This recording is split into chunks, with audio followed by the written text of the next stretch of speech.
this thing like we do. And I am here on time, but late because my fucking computer was late. Bitch. Hey, Oh, bitch, you went. dipshits. It's Hambone. I got a fuck, marry, kill for you. Being a wildland firefighter, being in the Coast Guard, or eating beaver. Let me know. Welcome to the Bass and Brews podcast, your weekly distraction from other high-quality podcasts. And now, your host, Alex from Swamp Rat Fishing, and the co-hostess with the mostest, the Jabberhammer, Paul Roberts.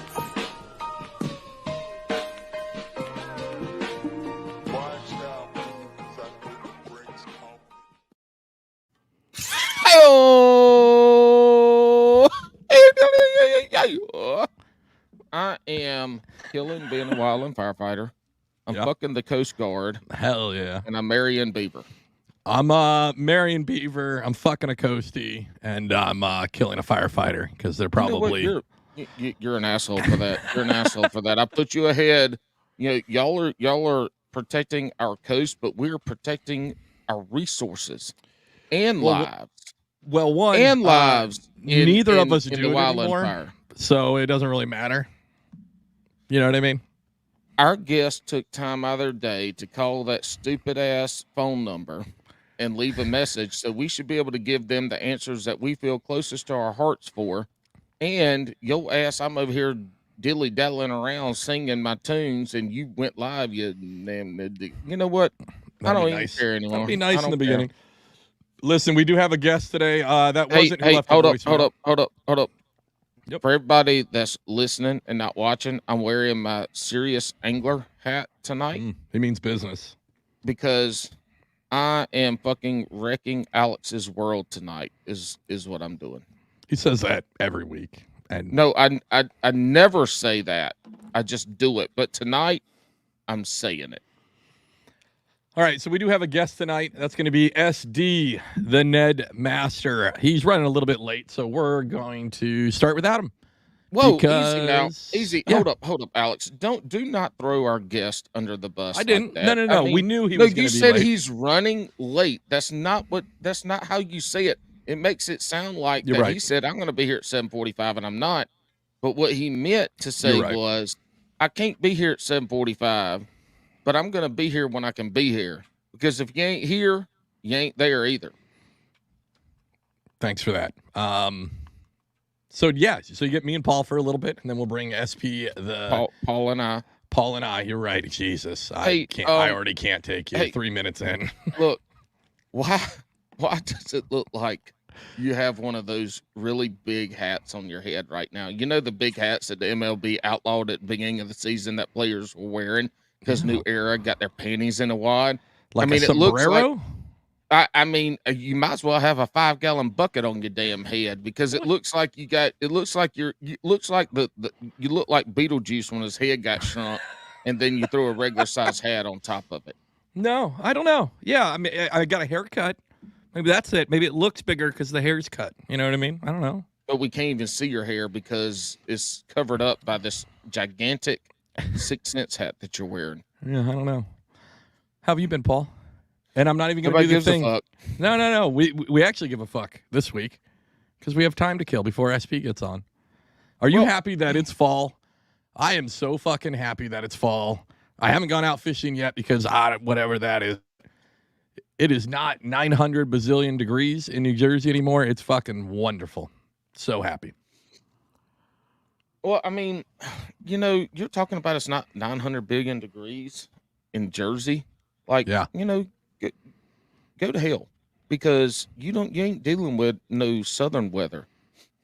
Our friends in Texas and Louisiana, they've been struggling, Hoss. It's been rough for those folks down there. And now we're all getting to cooler temps. It's amazing.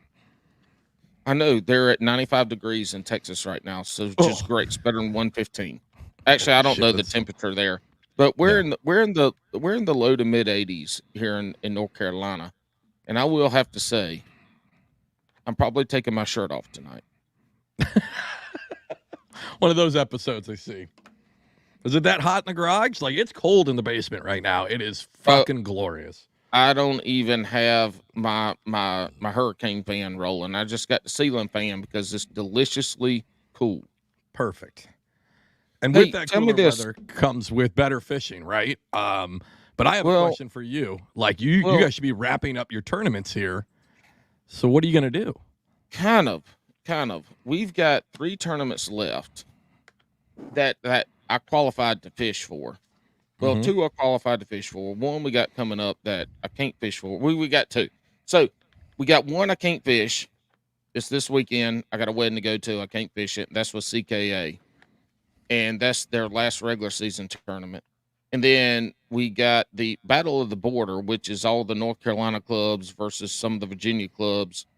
I can't fish that one. It sucks. I love it. I love the lakes on Bugs Island. But I did qualify for our CCKF AOI or TOC. Yep. And we find out Saturday where that is. And then I also qualified for our Bass Master qualifier. So this, the Carolinas qualifier for us to be able to qualify for the Bassmaster Classic. And that's on Norman coming up. And I'm hoping to fish that for sure. Yeah. Hey, the kids just got in, so they're gonna probably be saying good night and hey. What's up, Kent? What's up, Carter? How are you? Hello. Oh, Hey, it's loud, boy. Hey, there it is. That's Can't Look Carter. Hey, good job at Ninja today, bud. Good job at school too.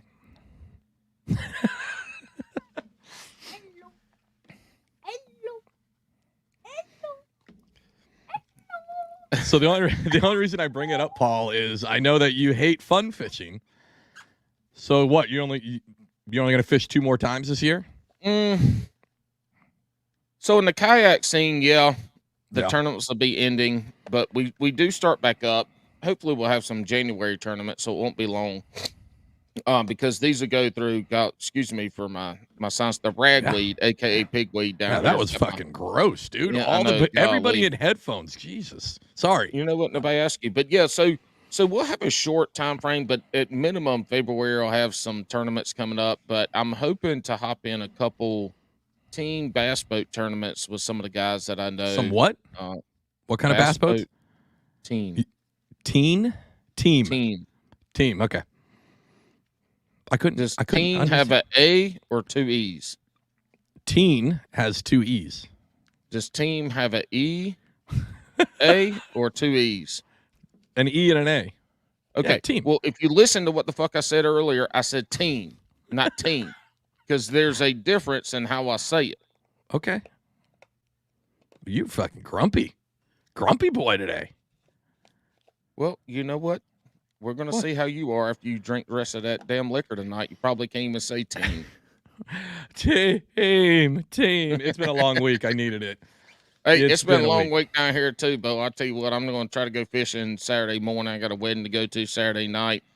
And I don't know if we've talked about this on the podcast before, but look, if my wife would have let me be a wedding hype man, I would be not only famous but infamous, because if you have a wedding with alcohol, it don't even got to have alcohol, but alcohol helps. I can promise you, by the end of the night, people are going to be, look, I be the life of the party now, because I have been to weddings all over this country, and there ain't been a one I've been to that had alcohol in it that my wife the next day goes, I'm not doing wedding with you anymore. Because she's mad because I became famous. One, I could totally imagine that, and then two, like who doesn't love a wedding? It's got free booze. Everybody gets to go out there and dance. Really awful. Weddings are fun. They're great. But see, that's the great thing about weddings with alcohol is nobody dances awful unless you're sober.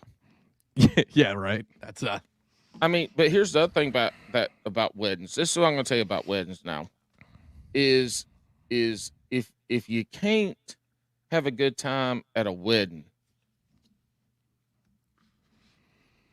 I don't even know what to say after that, because I'm trying to think, and I think I have been to like a handful of shitty weddings, and they're usually the ones that are like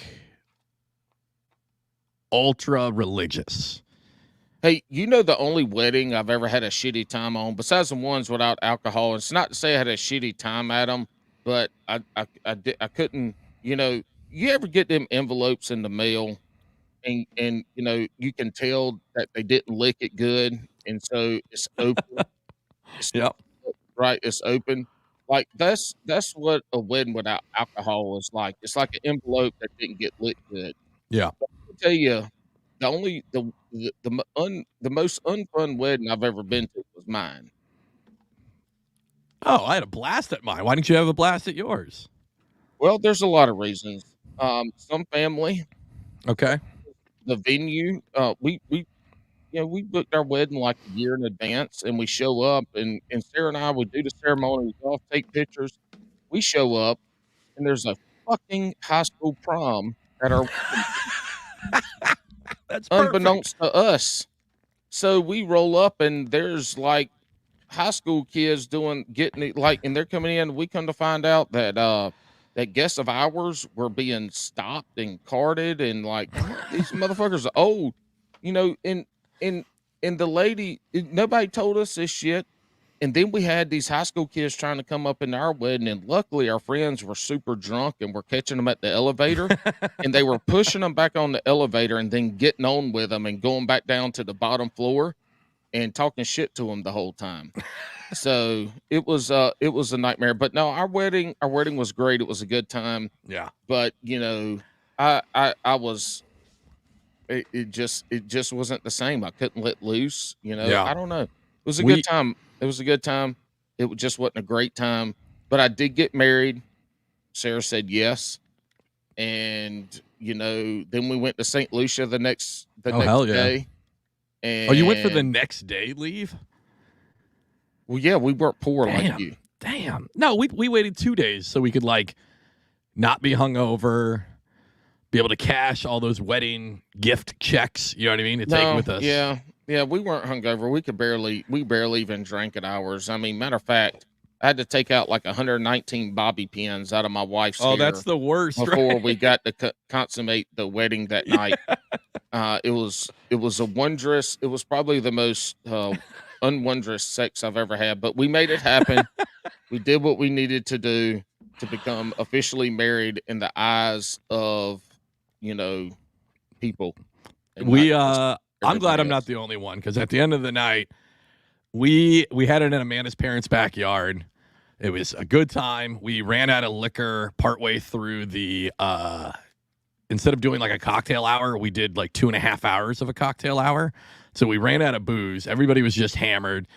Her crazy uncle starts asking my mom and my stepmom if they want to have a threesome. Yes! And then when my dad shows up, he's like, hey, man, you want to bang these bitches? And he's like, well, I've already been inside both of them. So that was awesome. And then we actually left the reception to go to Atlantic City to continue to party. By the time we get home, and not home, to the hotel, the whole wedding party's kind of at this hotel. And a buddy of mine, he's like, hey, come to my room. Like, bring Amanda upstairs, then come to my room, and we'll do some Maker's Mark, right? We'll have, like, a glass of bourbon. I'm like, fuck yeah. So I bring Amanda up there. I'm like, hey, it's only going to be, like, 15 minutes. She's like, all right, whatever. And I go down to his room, and he had put the little thing in the door so you could, like, open it up. And I open it up, and there's his girlfriend completely stark naked on the bed. He wasn't even in the fucking room. She screams, and he's like, I'm like, what the fuck? She's like, what the? You're not fucking Spencer. And she's flipping out. I call him, and he's like, oh, I'm still down in the lobby talking to the fucking doorman. I'm like, Jesus Christ.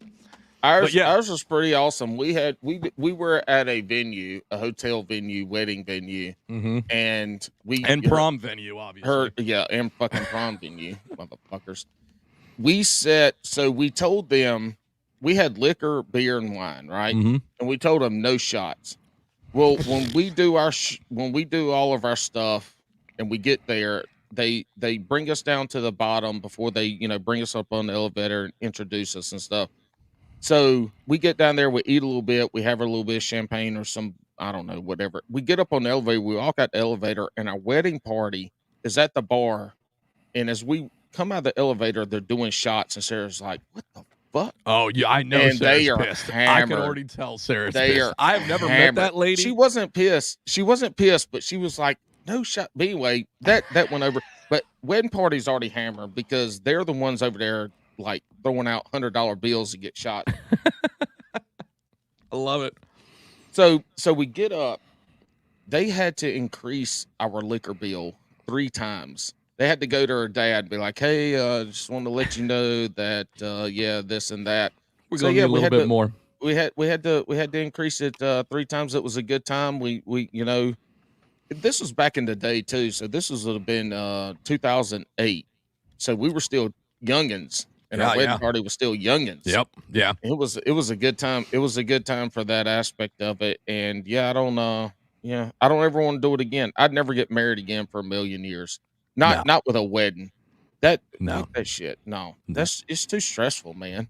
No, I mean, no, there's no way. For some reason, Amanda smartened up and left me, or she died. I wouldn't get married again. I'm already trying to figure out how we can live separately. I live on a really nice lake.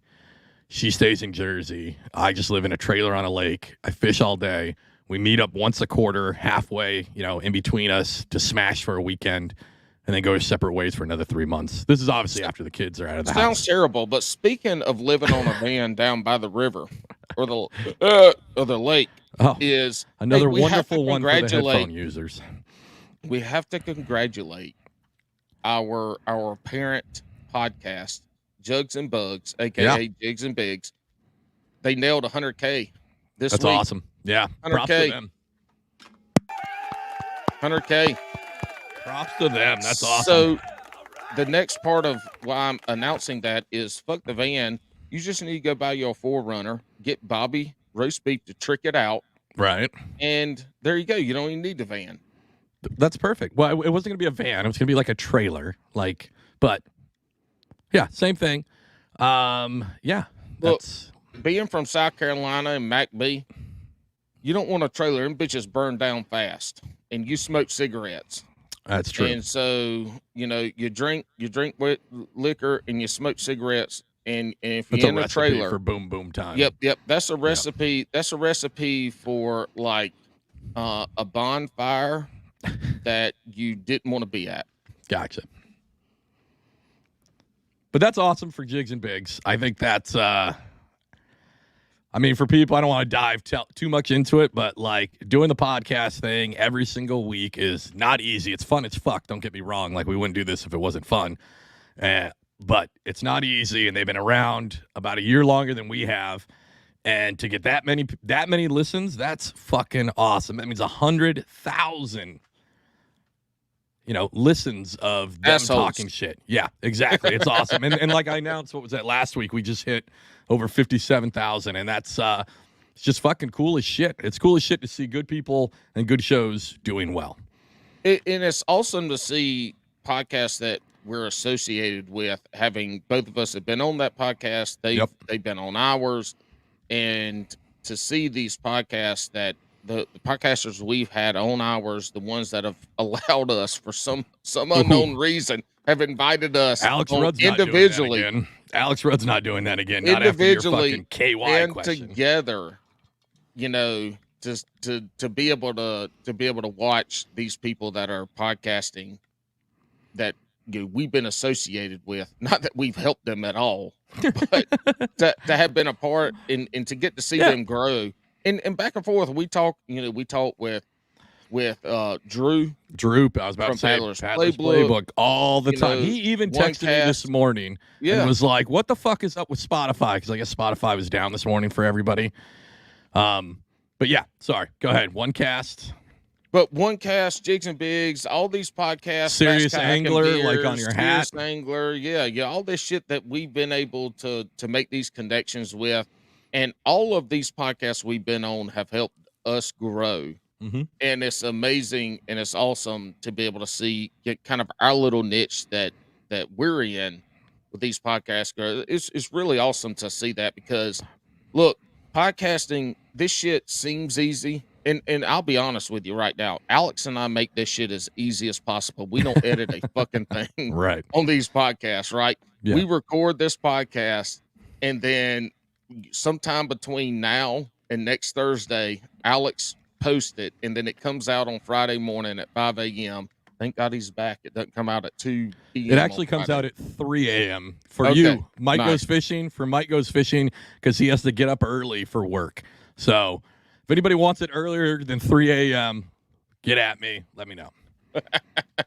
Look, William Shaw is one of our first listeners every Friday morning because they usually get a text sometime around like 6 or 7. So I texted him back a couple weeks ago when I was going fishing at like 4 o'clock our time, which is 3 something his time. He's like, what the hell, man?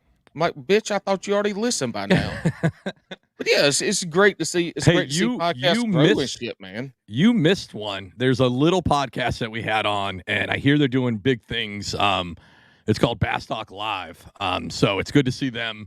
Just a small grassroots, very very small kind of niche podcast in the realm of podcasts, doing well as Congratulations, Matt Pangrack. We're glad to give you a platform to be able to grow.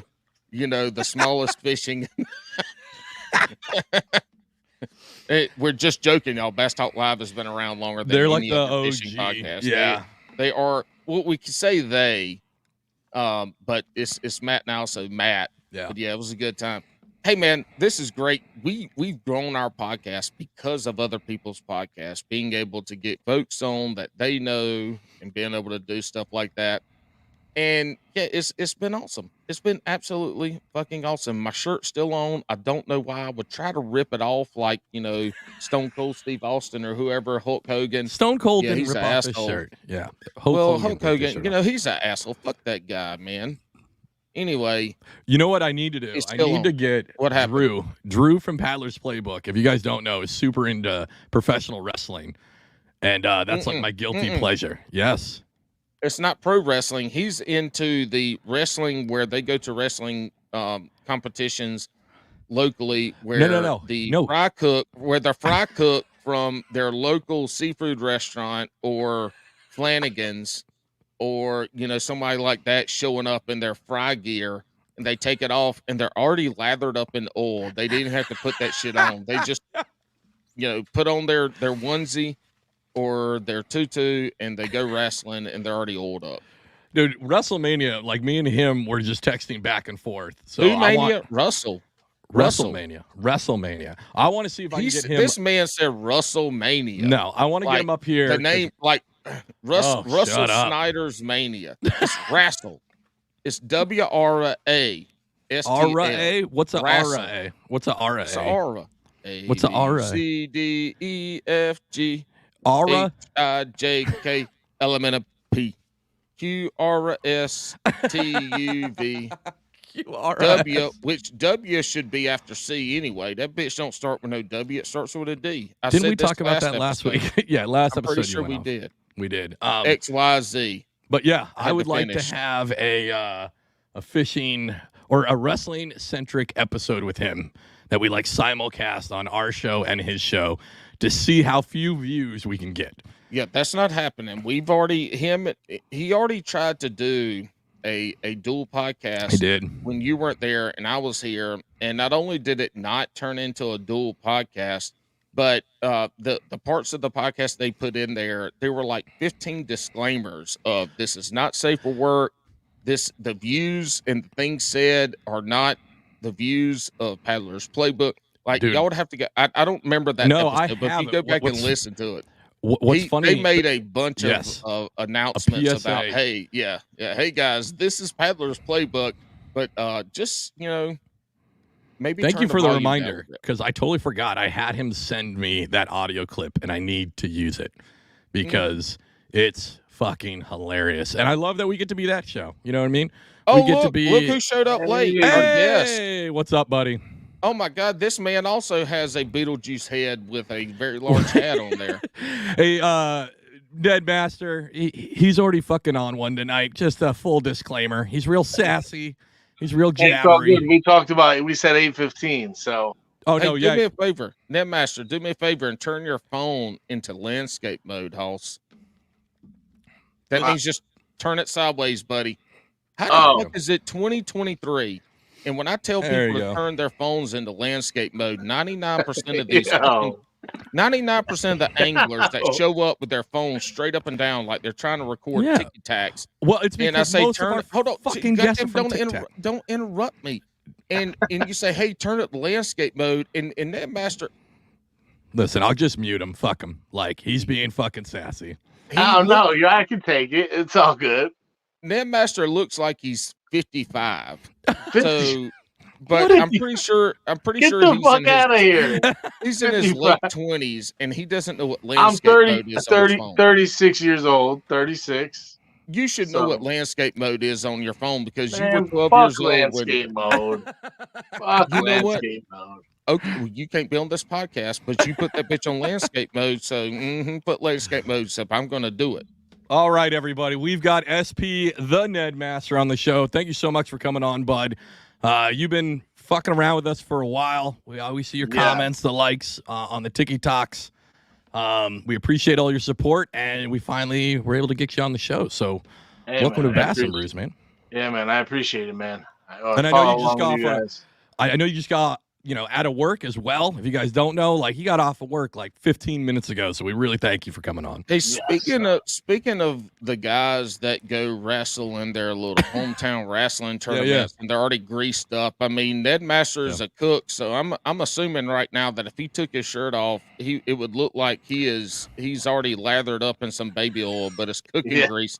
Are you a peanut? Do y'all fry in peanut oil or do y'all fry canola oil? Canola oil. Yeah. Because y'all care about the people that come eat at your restaurant. You don't have to worry about fucking peanut allergies. Well, it's a private club, so. Oh. It's a private marina club on Candlewood Lake. Okay. So, what lake?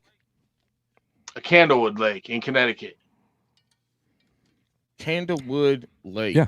Is it shaped like the guy from the Beauty and the Beast? The little candle. It's kind of a weird shape, but it's the largest man-made lake in New England, and I can tell you that. You're a fucking idiot, Paul. Why's it got to be man-made? I don't know. It was a man-made lake. They flooded a town, and it flooded a whole town. Was that last episode we talked about that? Yeah, that was who was Smiley. that?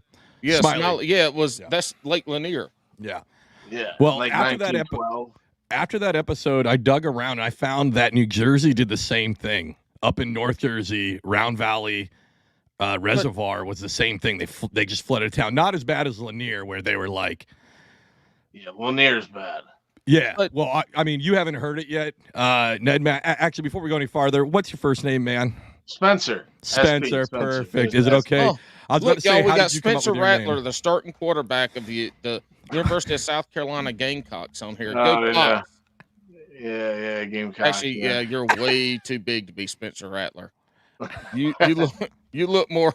I follow Spencer Rattler's career, though. I know Spencer Rattler. Okay, you look like more of the tackles that can't block for him. Yes, I played defensive tackle. Defensive tackle. I got you. How did that go? What did you say? How did that? Do I need to talk faster or slower? Well, no, you talked at the same time, so I couldn't hear it. How'd that go? It went good. I'm 6'2", 280 pounds in high school, so it went pretty good.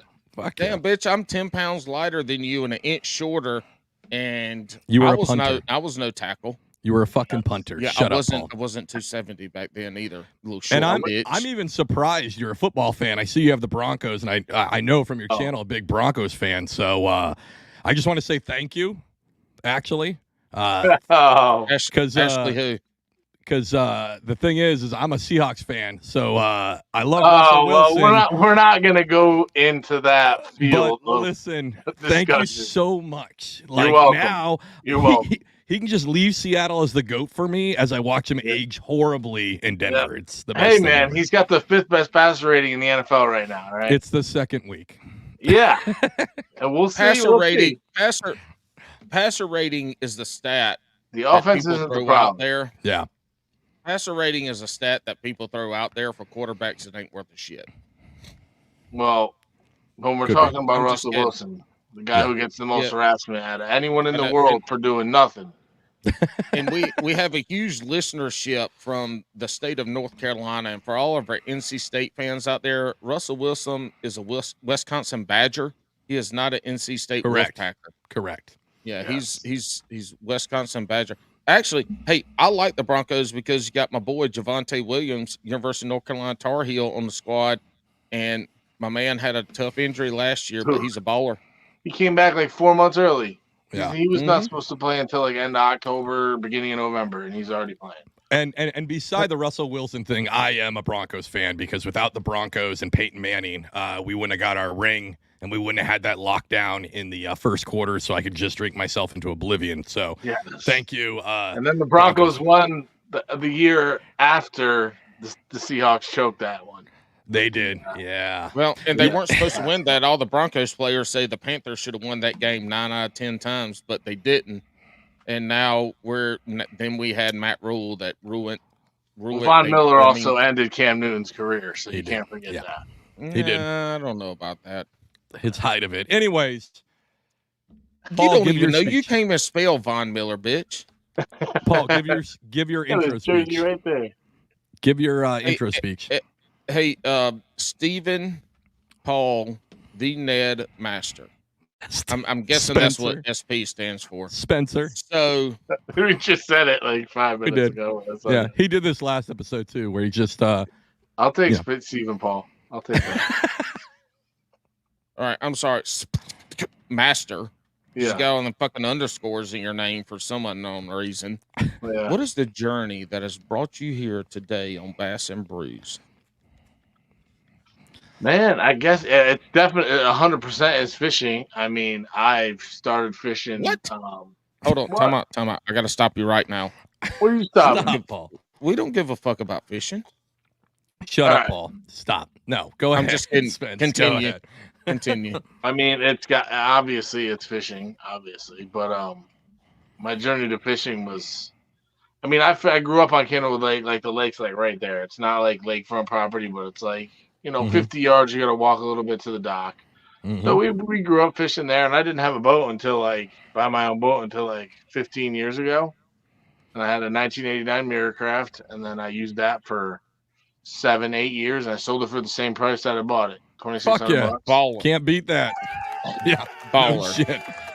This man will swindle a dead beheaded bird off a blind kid. That was a good reference. Hey, so are you from Colorado? No, I'm from Connecticut. Born and raised. You just said that. Paul, hold on. Paul, you gotta fucking get it together. Why the fuck you got two of the greatest football teams to ever have existed? At least minus 15. I don't even want to hear the second one. Minus 15. Yeah, who's the second one? At least minus 15. Who's the second one? But anyway, who's the second one, Paul? Well, you got the New York Jets and the New York Giants. No, he's in the area of New England where he's a Patriots fan. Yes, I would be a Patriot. All my friends are Patriots. But see, here's the thing: you said you're Connecticut, New York, Philadelphia, Pittsburgh. They're all the fucking same place. I mean, if you put all those places together, minus the western part of Philadelphia and the northern part of New York, you still would not have a state as big as Delaware. That is the stupidest fucking thing you said on this podcast, Paul. I don't even know if that's true or not. It's not. It's not. It's not. So anyways. Who hurt you growing up that you had to choose a team west of the Mississippi? It was the first game I watched was the Broncos lose to Mark Brunell in 1998 in the AFC Championship game. So why are you a Jacksonville Jaguars fan? Shout out UW alumni. I don't know. Brunell. I guess it was the orange, probably. That's fair enough. I was only 9 years old, and then. Oh, so now we get the real reasons your parents steered you the wrong way. No, we saw it on TV, man. No one in my family even watches football. Yeah. They don't even comprehend it, but I am obsessed. So you were so bad of a defensive tackle that none of your family watched football. They quit watching football because they watched me play football. They don't watch football on Sundays. Fuck, I hope you fish better than you played high school football. Hey man, what? I do actually probably. I would probably say. See, I told you I'm trying to bring it back to fishing. And Alex is over here. He don't know what happened. I told because Alex you're before being you got so on, mean. while we were going live. Hey, it's all good. I told Alex, I can take it. well, I hope you can take it. Otherwise, Pause, I mean, I don't know what you're going to do for the next 2 hours. I've got a lot more. I mean, look, I didn't plan for this stuff either. This shit just pops up into my head. I mean, I'm kind of like a Ken doll where I just stand there and then every now and again some shit comes out my mouth. Okay. You're a Ken doll because your front is just a bump. You don't have a wiener. That's what makes you I got 2 kids. It did what it needed to do, and I got a woman to marry me. So I don't care what it looks like anymore. You know, as long as it works once every 2 weeks, except the 3rd week of the month, I need it to hold off for twice the 4th week. I'm glad that you broke down your bedroom schedule live on the podcast. That's solid, Paul. Yes. Way to be real open live. with our viewers. FYI. Love it. Yeah. Well, you know, if there's anything I am, it's open. Yeah. To love. Hey, man. To love. All right. So if you don't know Spencer, Ned, SP the Ned Master. Do you like hugs? Do I like hugs? Yeah. Yeah, I like hugs. See? Look, man. Hell yeah, I'm going to hug the fucking shit out of you when I see you. Paul is on something different tonight. Damn, I didn't even take my GABA. I need to go take my GABA so I can think straight. Jesus. All right. So if you guys don't know SP, go follow him on TikTok, SP _the Ned _master.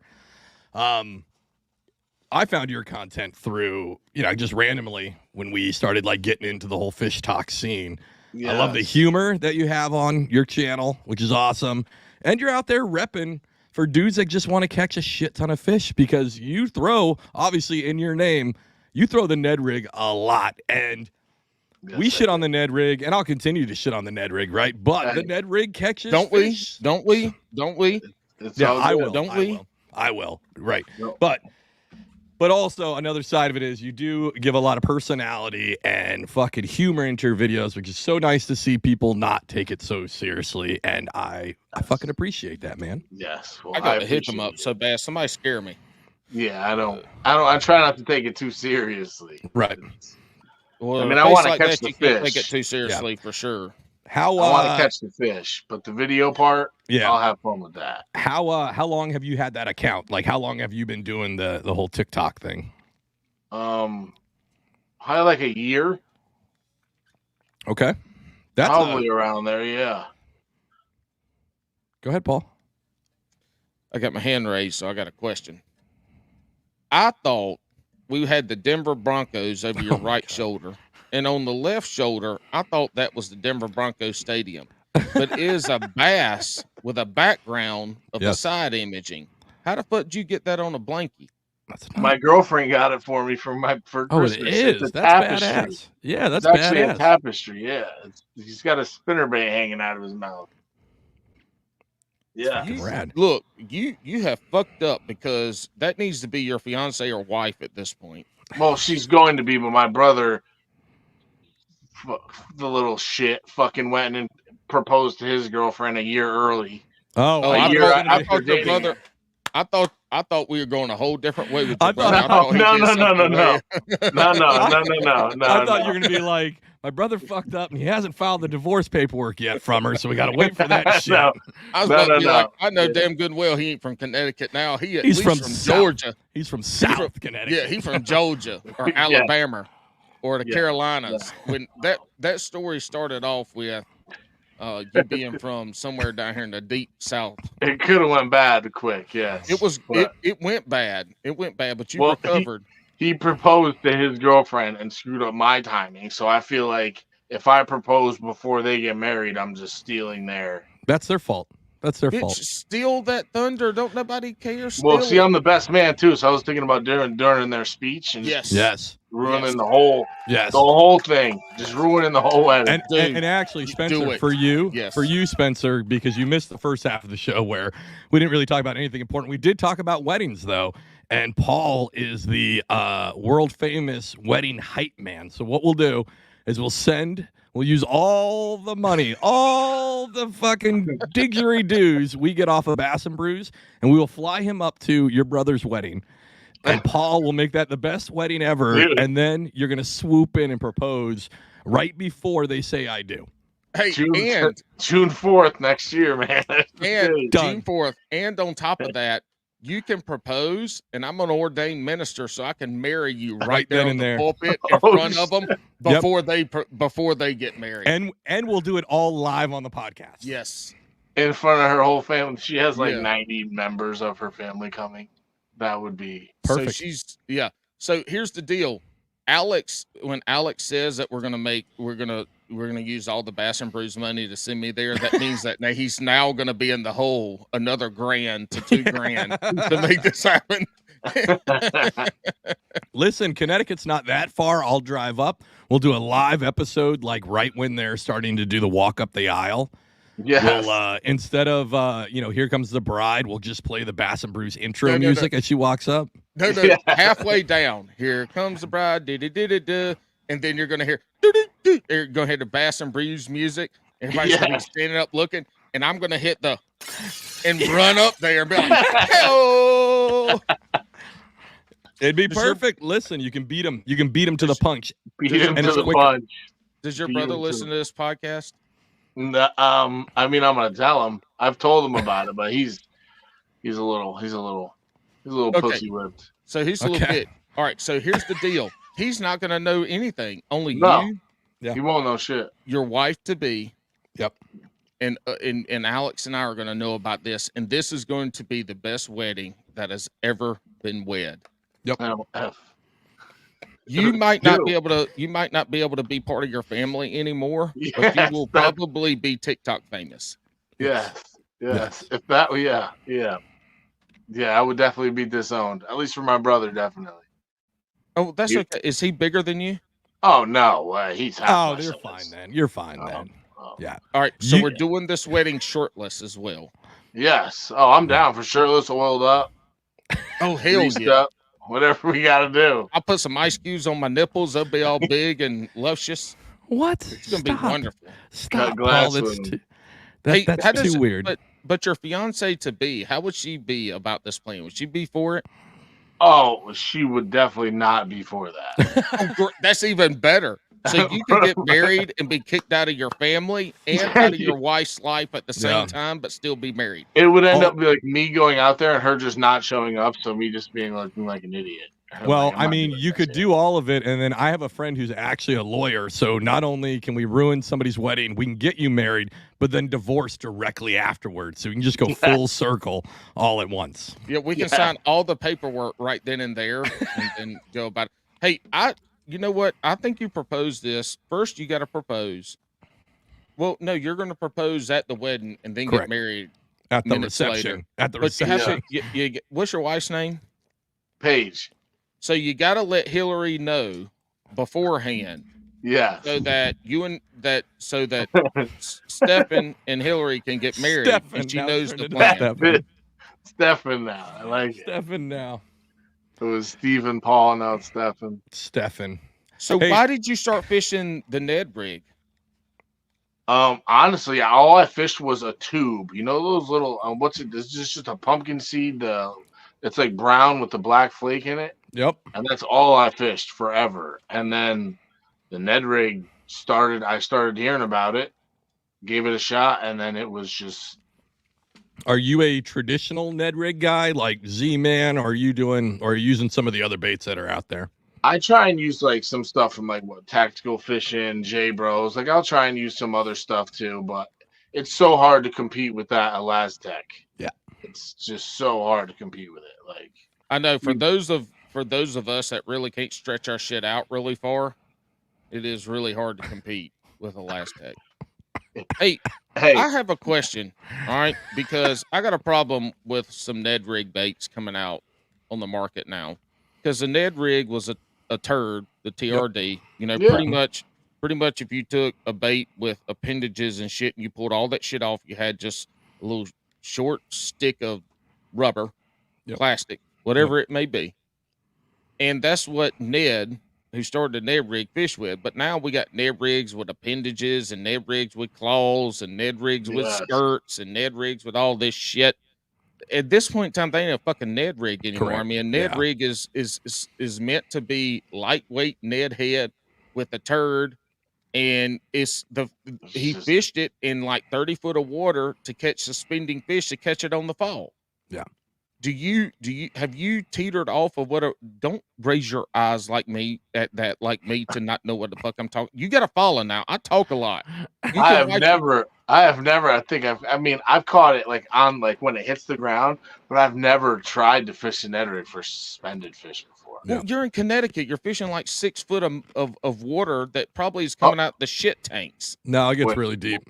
Cannonwood gets really deep. How deep do you think Cannonwood Lake is? I don't know. What happened to your mustache, though? Why do you have a fucking beard? Are you Amish? I got the Abraham Lincoln going. Get the fuck out of here. You got the Zeche What the fuck's Zeche's last name? I don't know. I want to go back to the Ned rig, actually. I can't understand why somebody with a beard that's not Amish or Yiddish or something like that doesn't have a mustache. I am Amish.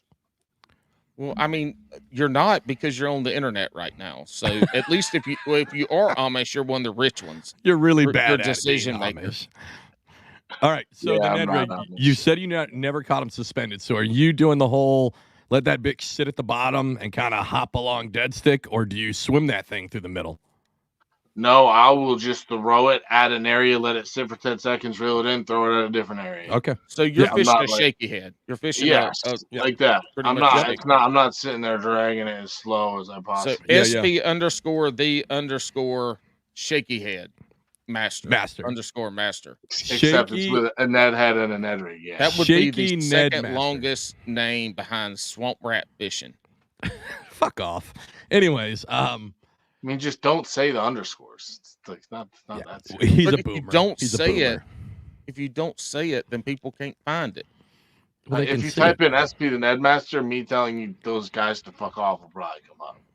All right. So so you do something in a couple of your videos, and I want to know if you get a shit ton of hate for it. And that's when you give the little dink bass a little caffeine boost by pouring a fucking energy drink into their mouth. What's the fucking hate like on that? I only did that 3 times, and I drank out of the fish twice, I think. Yep. Oh, because somebody said do it, and I was like, all right, I'll do it. And then I realized, like, if I keep doing it, someone's probably gonna ban me for pouring energy drinks down fish's mouths. So I went back to just drinking it. But yes, I got a few like, did that fish? Yeah. That fish is wrapped. Like, hey, well, if motherfuckers are pouring Mountain Dew down their throats to stop bleeding, which don't fucking happen, like, then you can pour some energy drinks down into their little fishy balloon knot. Yeah, but we're not talking about. Hey, no, we're not talking about. Hold on, because if you're pouring drinks in fish's mouths, it's pissing me off today. Paul, I told you. I tried to alert you. Spencer isn't podcast. I'm fucking this shit up tonight. Spencer isn't just putting like Red Bull. He's putting like Ghost energy drink at 350 milligrams. Like I have a half of a Ghost energy drink, and I feel like a fucking crackhead that should be down in Atlantic City hooking. Like my eyes shake a little bit. It's fucked up. But I saw it and I was like, oh, he's got to get some hate for that. He's got it. Yeah. Hate for that one. Hate for throwing the phone in the water. Oh my god. The phone in the water one's fucking hilarious, and the reel phone too. In the water. On Facebook, it got like 200 million views, and every comment was like, "You worthless piece of shit! I'm gonna report you to the DP. You're throwing your phone." And then I did it with the fishing rod. Yeah. To Paige, threw the rod in the lake, and everyone's like, "I hope you got that rod back." And I was like, "Nope, it's 90 feet down, not hurting anybody. Don't worry about it. I fucking 100 feet there. You're a litterer." Yeah, whatever. It was 2 videos. Get over it. Hey, Alex. Yeah. Take a break and go shave your mustache off. I want to see what it looks like. Nope. Look at this. Look at this. It's getting bigger. I can't grow it here. It gets itchy too, dude. I can't do it. It won't happen. I'll never do it. That's bullshit. If you got a full face of facial hair and your beard's itchy. No. The lip, dude. I don't know, man. It irritates it. I can't stand it. Well, you barely have an upper lip, so I don't know how it's irritating it that much. Man. Fuck, he is What are you talking about? You do have a smaller than normal lip to nose ratio. Yeah. That's okay. Yeah. Did you just give kissy faces to the camera? Yes, I did. He's like, fuck, I got off of work for this to get Better made. than this over here. What the fuck is this? That's the Sarah look. That's when she's like, get the fuck off me. No, look, Paul, you commented the other day, and I've been trying to train it. I'm getting there, I think. I think this is going to be the new look for me. Just bearded Mario. Do it. Oh, actually, it looks like, what's the bad guy in Sonic? What's his name? Oh. Dr. Robotnik. Eggman. Robotnik, yeah. Yeah, that's more what it looks like when I let it go. Man, letting it go. There's nothing better than letting it go. Letting what go? I mean, anything. No, I think let a fish go, let a dookie go. How about letting your body girl go? Because Paul, you've definitely let your punter frame go to shit the last 42 years of life. I have let this body go to fucking awesomeness. Awesomeness. No. It's come with probably some high blood pressure and maybe gout. a little bit, yeah, definitely some gout, which I ain't got gout attacking almost, I don't know, a while now. It's been a while since first of the year. Well, so yeah, Spencer, do you know about gout? I mean, I know what it is, yes. I didn't know How do you know what it is? This guy came on the show talking about how he's getting gout, and I had to fucking Google it because I thought that was something that was just from like the dark ages or my grandma got. Well, here's the deal. Gout is probably one of the worst things ever. I've never passed a kidney stone or had a child, but I'll tell you what.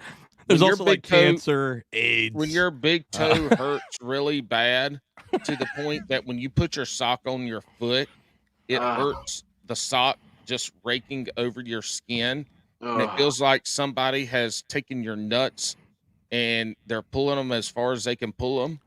And you can't do anything about it. I mean, just imagine that on your big toe.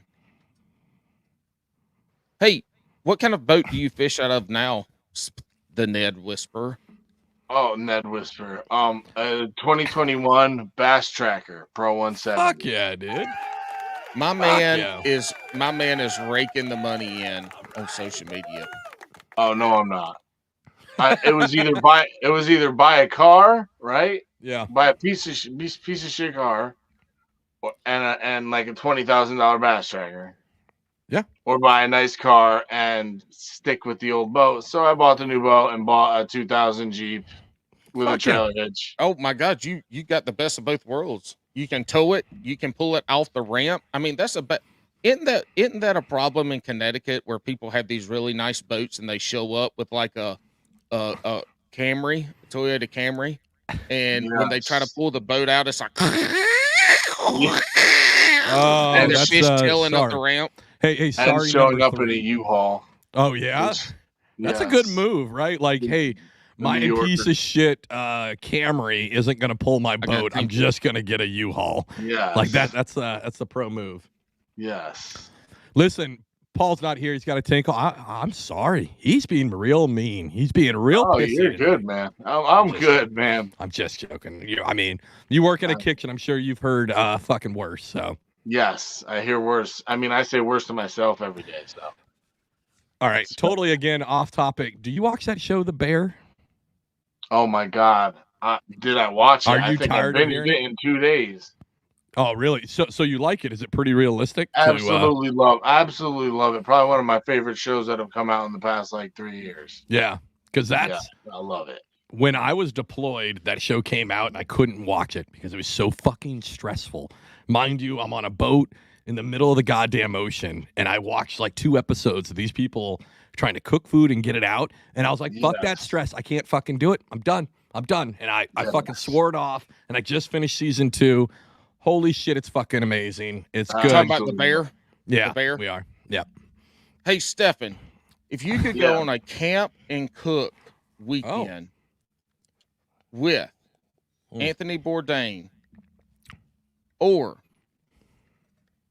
the other motherfucker, what's his name? Guy Fieri. No, ooh, gross, yuck. No, the I other don't know real if I chef. want to be alone with that The dude. real chef. The real chef. Why the fuck am I forgetting his name right now? Gordon Y'all help me Ramsay. out. Gordon Ramsay. Would you rather go on a camp and cook weekend retreat with Gordon Ramsay or Anthony Bourdain? I don't know. I feel like Anthony Bourdain might be more fun. Probably not. He's dead. Well, not if he was. Whoa. Well, Alex. if he was alive. Okay. Listen, I wanted. But that Gordon was Ramsay, obviously, I'm a chef, Yeah. so I would want to learn stuff from him, obviously. So, Man, I think like Gordon Ramsay is the Ike of chefing. Yes. Yeah. He's 100% the Mike Iaconelli of the culinary world.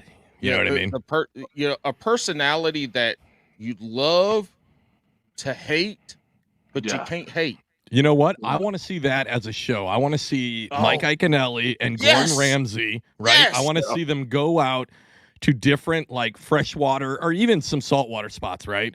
And they go out fishing, right? And Mike Iaconelli's kind of the lead during that part of the show as he's showing Gordon how to like catch fish. And then the second half of the show, Gordon Ramsay shows Mike Iaconelli how to cook like walleye, crappie, whatever they fucking caught, right? Yeah. This is the fucking greatest $1 million idea.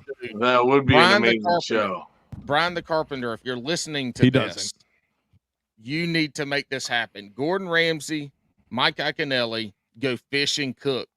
A catch to cook episode, and it needs to be 3 hours, right? We need to have the full thing. Oh my God! No. You do a 1 hour episode? No, 1 hour episode. Don't short us of awesomeness. No. So you can do a whole season, dipshit. Nobody wants to watch a 3 hour episode, 10 3-hour episodes. What kind of time we fucking got here? 10 3-hour episodes. I'm down for it. I'm not watching a single episode till they're all on there and I can binge them all at once. You're talking about 30 fucking hours of Mike Iaconelli and Gordon Ramsay fishing and cooking. Hold on. You could actually split this into a season, maybe not with just them, but you pair up. Now you're fucking it up. Hold on. You pair up Bassmaster elites with elite chefs, right? Huh. So you could do right? You could do Bobby. Yep. You could also do Jacoby Weebler with that girl from Wendy's because they're both trash. Dude, you know what I mean? Here's the problem. The Spanish chef. I like him a lot. He's like a guest on a lot of the shows. He's got the tattoos. Oh, what's his name? I know who you're talking about. Maria Bartimoli. That sounds about right. I think that's him, but yes, I like him. He's a cool dude. But that's a good idea. Alex, all right, this is all right. You came up with a great idea with Ike. And but Ramsay, who else would pair up well? But no, here's the problem is now you're making it fishing. Now you're making it like the Bassmaster Elites tournament. That's just gonna be boring as fuck. Okay. No. Okay. No, we need the two people with the biggest personalities. I got you. And it's those two. Don't try to ruin it by making a fishing show. It's a podcast. I'm just trying to carry. I was basically trying to set up like, hey, in a very professional podcast host way, like, hey guys, who else do you think would pair up well? No, you're 5'2", 170 pounds. You ain't carrying fucking shit, especially not me or Stefan the Ned Master on here. No, that's Stefan the Shaky Master. You couldn't carry us. You could not carry either of us 10 yards. No problem. I could fire him and carry you. No problem. Oh. No, you couldn't. You couldn't piggyback me, carry me. No problem. Anyway, if I jump, if you piggyback me, you'd have 2 broke femurs and at least a dislocated L7. The only L7 in this show right now is you because you're a fucking L7 weenie. You fucking loser, Paul. All I know is I want Stefan's damn bass blankie he has tapestry on the wall behind it. It's fucking killer. Holy shit. I can't quit looking at that thing. I mean, thank God, because if I had to look at Stefan's face this whole episode, I'd be fucked. I'm just kidding. I do love you, Stefan. Okay. I can't wait. Hey, Paul, you better do a promo video for this one where you spend the whole video talking about how we have Stefan on the show. Well, I mean, he's a chef. When you go to a restaurant, you go to a high-class restaurant, and you see the chef's name is Steven, Yeah. Or Estefan. Yeah. Which one? Look, the food can be exactly the same, and yeah. Which one am I going to pick? I got an answer for this one. I guarantee you Nope. that 90% of the people would choose the chef Stefan's food over Steven's food. I'm going to tell you what, in this case, I'm going to pick Spencer's food because that's his fucking name is Spencer, not Stefan or Steven. Oh, fuck me. if I honestly had to choose between a Stefan or a Steve, I don't know. I'd want to taste the food first and then be like, you suck or you don't. But people eat, but look at some of the chefs that are famous for the food that they cook, and it's just because of their name. It's not how that shit tastes. Yes. Are you a classically trained chef, or did you just start working at McDonald's and work yourself up? No, I went to Lincoln Culinary Institute in Shetland, Connecticut. Okay. Motherfucker, so you're a trained chef. He's a chef, yeah. He's not a cook. He's a chef, yeah. Hell yeah. Trained. Hey, I had a friend who worked in the food industry for like hospitals, and she said the best fry cooks that she ever hired all came from Waffle House. That they were the best fry cooks. These aren't chefs now, right? But the best fry cooks all came from Waffle House because those motherfuckers could cook anything, and like they never got rattled. Like she always said, the best fry cooks were always from Waffle House. Well, they're probably slammed all the time. Yeah, that's probably why. So they're also total side note, but not a side note. Hey, the Coast Guard. I mean, you listen to the show, you know I used to be in the Coast Guard. Chris wins a kayak. Chris wins a kayak. Oh, shout out to Chris. Congrats on making CS1 E6. That's a huge milestone. Awesome. But Spencer, you could skip all that bullshit. And the Coast Guard right now is offering 90. They're getting rid of the age waiver. Like, you can be any age. Join the Coast Guard directly at E6. Get a $90,000 tax-free dollar bonus, and they'll pay whatever student loans you have if you sign a 6-year contract to be an active duty culinary specialist in the Coast Guard. Sign me up. Nope.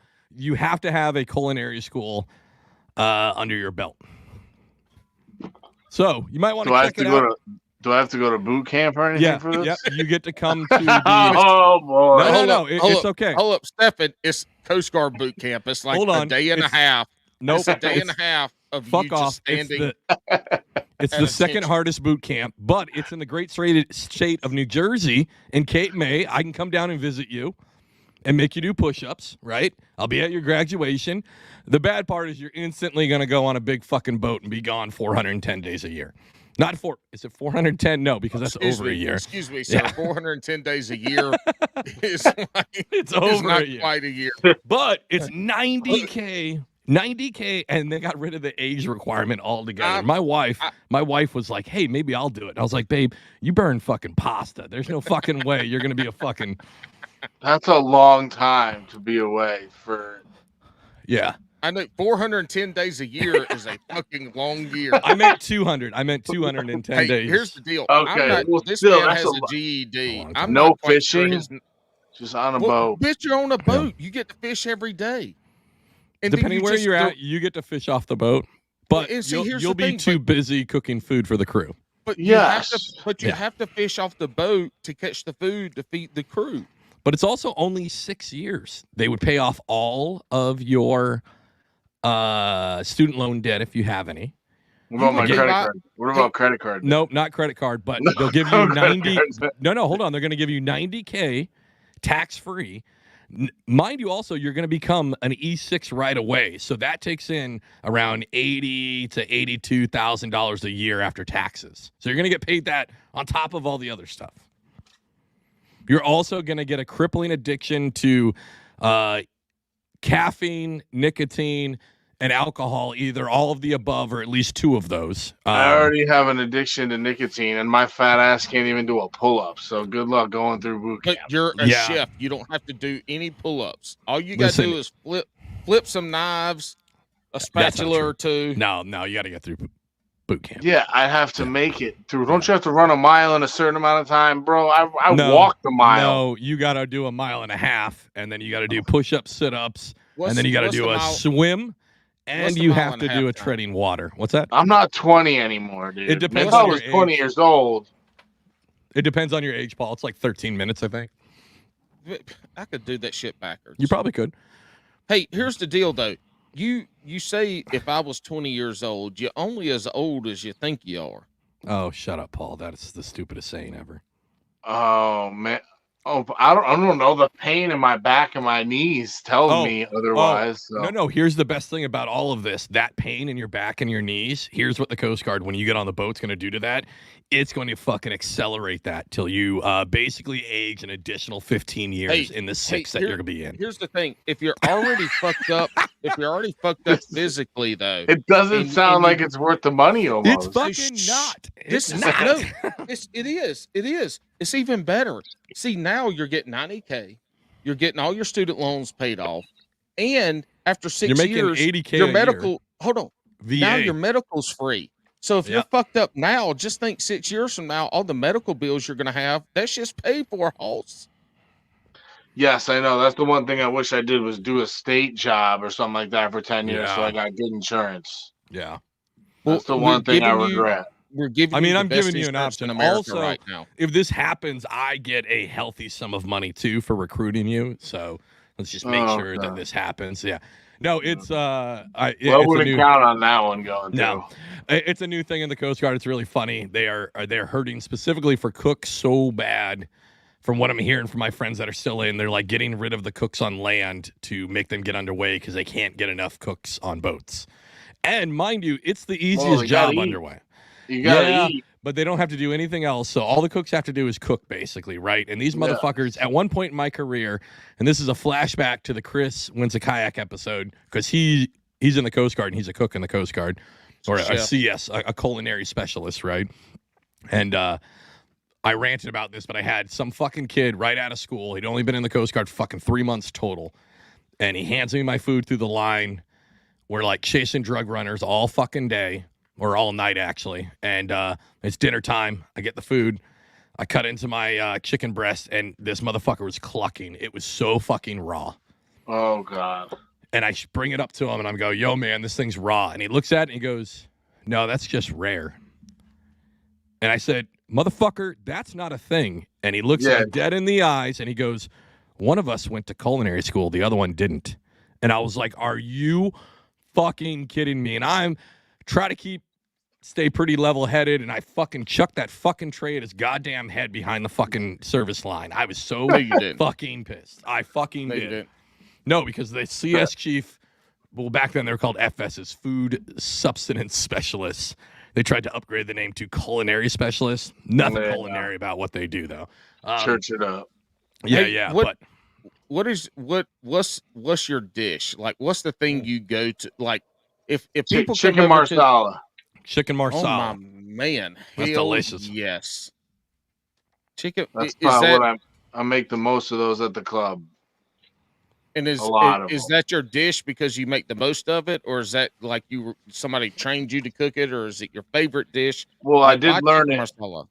I learned it from my favorite chef at a restaurant called Al's Cookout. And it was not he just was showing me. We were just messing around in the kitchen. He showed me it, and I liked his marsala recipe. I mean, the guy was raging. I mean, like, at the end of the line, he had a glass of vodka and a prescription bottle of pills. In the middle of dinner service, he would be like, I'm going bowling. And I'd be like, what? I'm going bowling. Yeah, and he would. I've showed you how to cook it. He'd be gone. Out. Yeah. See, that's a like, good soup. You know you're a hell of a good sous chef. When the chef halfway through dinner service is like, this bitch got it. I'm high on pills. I'm drinking my vodka, and now I'm going to the bowling alley to take some cougars home. Yes. All right. Exactly I got a question. Everything I see, it seems like it's like super structured, and they a lot of people like say it's very militaristic, right? Like it's like this guy's in charge. Everything's very much like barking orders. Like it seems pretty hardcore. Is that only at like super fancy restaurants, or is that like kind of everywhere? Yes, I mean, like mine, I'm the head chef, and then like I don't even really have a sous chef. I mean, you kind of call her a sous chef. She just does the prep because it's a smaller. Thanks, Paige. Thanks, Paige, for doing the prep. Nancy. Nancy. Well, I thought it was the soon-to-be fiance, and you were just like, she's not my sous chef. No, she will not do that. No. Yeah. All right. So you got somebody that kind of preps for you, but it's like, are you fucking screaming at her? Never. She would. Oh, she's Spanish. So if I get loud with her, she's gonna get loud back. Okay. All right, so you don't mess around. All right, so one you said Nancy, so I thought it was safe to say that answer because that's not really a Spanish name. But then yes, you said Spanish. No, never mind. You're not raising your voice. You're gonna get fucking hit with a stiletto. Well, look, if you got a good prep chef, sous chef, you damn sure as fuck don't want to piss them off because then your ass gonna be over there prepping everything. But have you worked anywhere where it's like super fucking intense? Like Prespa was like that. It was a lot of yelling. I mean, I was one of two people who spoke English in the kitchen, so I didn't know what the hell they were screaming half the time at all. So I would just go. I just cooked my food and put it up there. But Prespa was probably the most. That's in Danbury, Connecticut. There was a lot of yelling going on. Why are they so agitated? It's putting out food. Is it just the stress of like trying to get all that food out?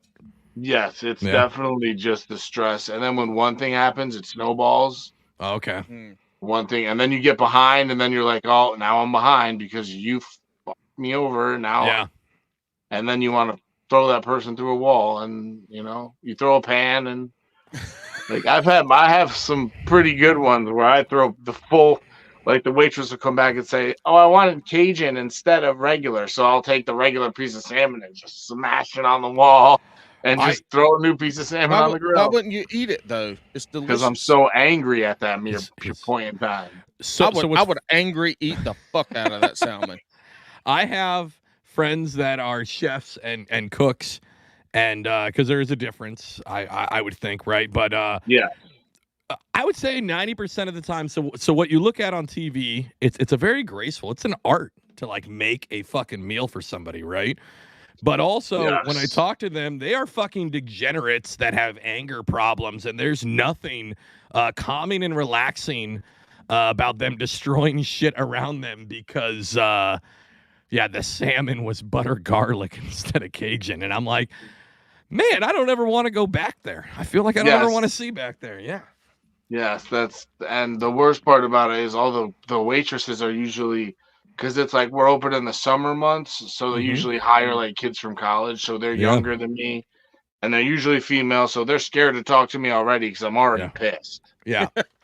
So they're like, "Can you tell him this?" And, hey guys, this is the start of the summer season. We just want to let you know, Chef Stefan is already pissed off. He's been pissed off since like last fall. So just know. Is the stress and the high tension in these cooking situations because you're cooking food to order? Does it change if shit's already like cooked and you're just using chef microwave to heat it up? Does that change? Yeah. I mean, if I prepped everything and pre-cooked chicken, but I will not pre-cook anything. It gets cooked to order. Yeah. Okay. There's no. So that's the stress because if one order comes back not right or somebody fucks something up, then that not just that plate, the whole table gets behind it. They got to sit and wait for that piece of fucking salmon, which is going to take 15 minutes, 10 minutes. And then everybody else's food is getting cold or either sitting under the heat lamp and not being fresh tasting. Yeah. Okay. Yeah. All right. Hold on. You mentioned earlier. Go ahead. Then I got one, Alex. You're the head chef where you're at. You mentioned so. I did do a little research.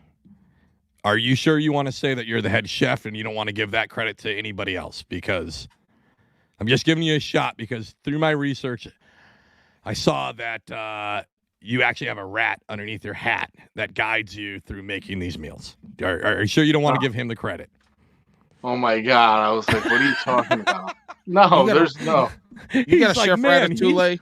He's working real hard for a Ratatouille fucking reference. No. Dude, I don't even think I've seen that movie. Oh, it's a great movie, man, and you should try it. Is it with the mice? It's a rat who can talk. It's a rat. And okay, I think I've seen it. He lives with not Cajun food. It was French food. He became a famous French chef, and he would pull the dude's hair So I envision that you had a mustache this morning, but Ratatouille got mad and pulled that fucking mustache off because you weren't cooking that salmon right. Yes, that's exactly what happened. It's salmon. How do you pronounce it? I say salmon. I don't pronounce the L. I don't know why people do. Because Paul does, because he's an idiot. I'm fucking offended right now, motherfucker. I will kick you off this podcast. I have the no, power. I won't. No, I won't. Salmon. Hey, do you do any tournament fishing?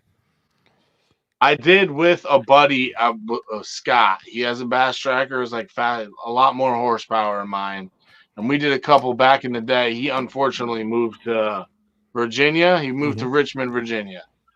I did a couple with him. In Richmond. Oh my God. And I gotta go pee. We did a couple, and I mean, we did all right. So we didn't win anything, but all right. Well, I was leading to this. We know very well my thoughts on fishing. I love the tournament fish. I don't like the fun fish. You like the fun fish, right? You're out there fun fishing, creating content. We know from this podcast, from people that have watched cooking TV shows and shit like that, that being a chef is a high stress job. Is fishing your release, or do you take that okay, so you don't take that competitive, like, high energy into fishing. That's fishing is your way to be able to sit back and be like, fuck work, I'm gonna fish. It's that, but like I want to catch the fish. It's not fun until I catch a fish. Okay. Like it's like once I catch that first decent fish, I'm like, all right, monkey's off my back. Now I can have fun and relax. But I want to catch the fish first. So you're taking some of that energy, that competitiveness, that type A personality into your fishing game. It's just not sit back. You know, if I don't catch fucking anything, I'm happy just being out here. That's not your mindset. I'll say that if I get skunked, but I don't want to get skunked. No, there's no way I ever want to. No, I'm trying to catch the biggest fish in the lake every time I go fishing. On the smallest bait, so I can tell everyone to fuck off. Excuse my language. So you don't have to excuse your fucking language on this podcast. So do you know Ramon Outdoors? I think I have seen him. Yes. Okay. Yeah. He was on the podcast before I was on here. I think I had him on when Alex was gone. But anyway, Ramon Outdoors does a lot of small bait fishing and catches bass and he catches a lot of fish, a lot of different stuff. And he's caught some big fish on it. So you like going out there. I would say kind of like micro fishing, right? You're going to throw some small lures, and when you catch a big fish, you're like, who's your daddy, motherfucker? I mean, the smallest I'm throwing is the 2.75. Otherwise, it's a DT6 or a topwater. So I'm throwing everything. I'm throwing whatever's going to get bit, but my fallback is always the Ned rig. There's no shaky head. It's the Ned rig and canoe at least. Well, we've already talked about this. You're not really fishing a Ned rig. You're fishing a very finesse style. A short shaky. I'm power fishing a Ned rig. So okay, so this man's now power fishing. How'd you like that one? No, you're gonna get more hate for that comment than pouring Bang energy drink down a fish's gullet. I don't care. I'm power fishing a Ned rig. I'm throwing 5 casts in less than 5 minutes. Throw it at spots. I'm not sitting there and dragging it. I gotcha. But no, if I can get a top water bite, if it's on, like right now, Candlewood, when I went out last time, I missed a lot of fish missed the whopper plopper on. What was it? I think it was Tuesday night. There was some, I don't know how big they were because they missed it, but they sounded big. I caught a few nice, decent ones, but hey, the biggest fish we've ever seen are the ones that we didn't catch. Yeah, I would say that too, because the biggest fish I've seen was the one that broke me off of my own motor. Exactly. It's a fucking 10-pounder. No, it wasn't a 10. It was probably a 22. The one I lost was probably 6 pounds. I was wrapped up in the motor. Don't cut yourself short. If you didn't land the fish and weigh it, that bitch is 10 pounds. You have to start at 10 pounds. What's the problem is it could have been netted. It was my brother. My brother wasn't dating anyone. The fish is just floating on the top. Are you talking about your pussy ass brother? Oh my God. Yeah. So now the wire, wire. The line was through the engine and the prop, and the fish is right there. And he's just staring at it, and I'm like, net it, and it flopped, and obviously broke the line right there. So your brother was an asshole before he started dating his now fiance, and now he's an asshole for proposing to his fiance before you. I mean, all I'm getting out of it. What's your brother's name? No, I love my brother. He's not. He's gonna hear this and be like, "You're a piece." You said he doesn't listen. What's his name? What's your brother's name? Dylan. All right. So David is an asshole, is what you're saying. Yeah. No, David. he's not. Listen. Is it D-I-double-L-O-N or D-Y-L-A-N? D-Y-L-A-N. Nobody spells it he's double L. An asshole. Hey, Dylan McKay from 90210 was D-I-double-L-O-N. Had double L? He is the most famous Dylan to have ever lived in America. Yeah, rest in peace. He's cooking with. Never mind. Dylan, this is for you, right into the camera. You're a fucking asshole. You lost that fish. You should have fucking done better. Yep. Listen. He knows it too. And then you proposed when you woke up that morning, your fiance before Stefan, and this is fucked up. I don't like Dylan. I'm going to man hug the shit out of him when I see him, and I'm going to tell him I don't like you. I'm going to whisper it in his ear. You guys got to, so what's the Connecticut largemouth bass record, Spence? What do you think? I don't know, but I know I think the smallmouth is 712, right? Yep, 7. Oh, goddamn! You had that fucking on spot. Like that is your jerk off material. You basically go to portal.ct.gov, look up the smallmouth, and just go to town. Yeah, every night. Where was it caught? Oh my God, was it? No, it wasn't. It wasn't Kenilwood Lake. Like Ontario. No, it was Shinnespitz Lake. Wow, I've never even heard of that lake. That's crazy. By James. But so the largemouth record. That's why you haven't caught the state record, because you're fishing in the wrong fucking lake.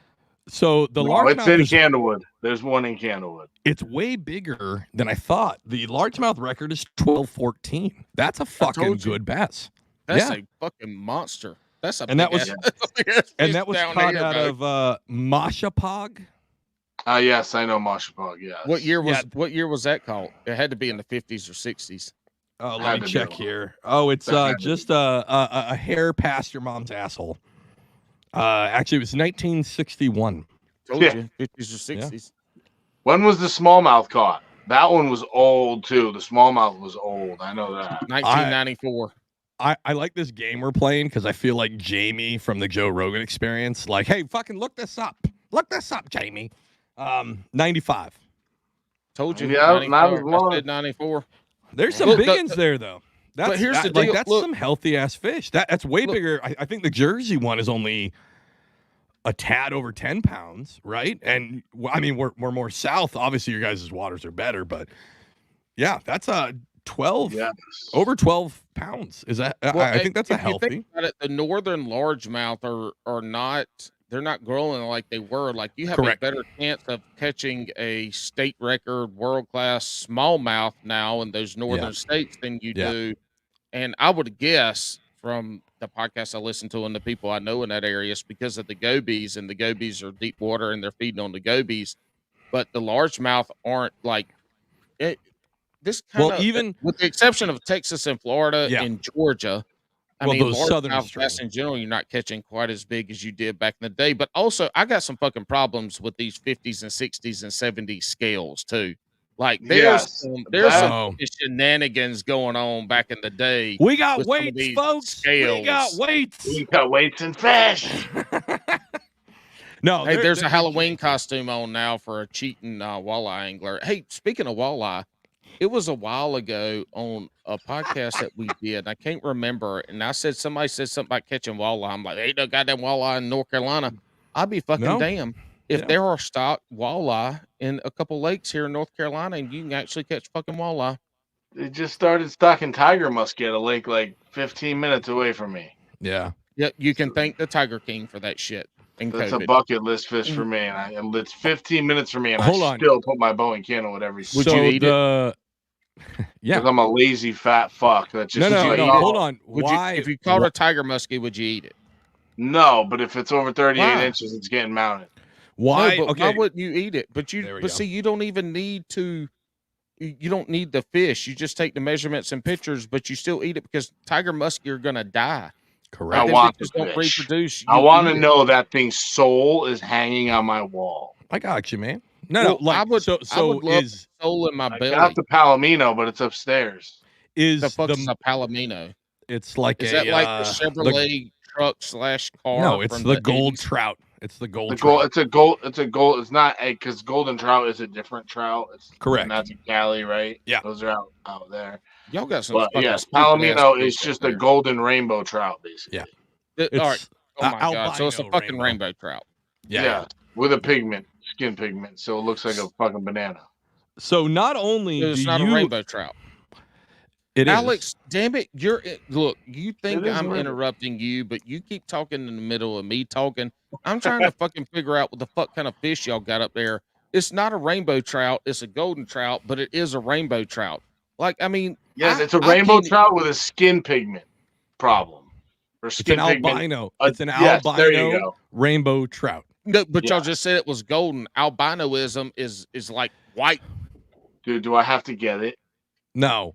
He knows what it fucking looks like. He's just being a fucking troll. No, I do not. Point. I have never seen a fucking golden rainbow trout. I've only seen a rainbow trout. Here's my favorite thing is that you can you have this little device. I know normally you just look at fucking dumpsters and porn on it, but it's your fucking phone. Just fucking look it up, Paul. It does work. You know what, Alex? I pay for my internet. So do I.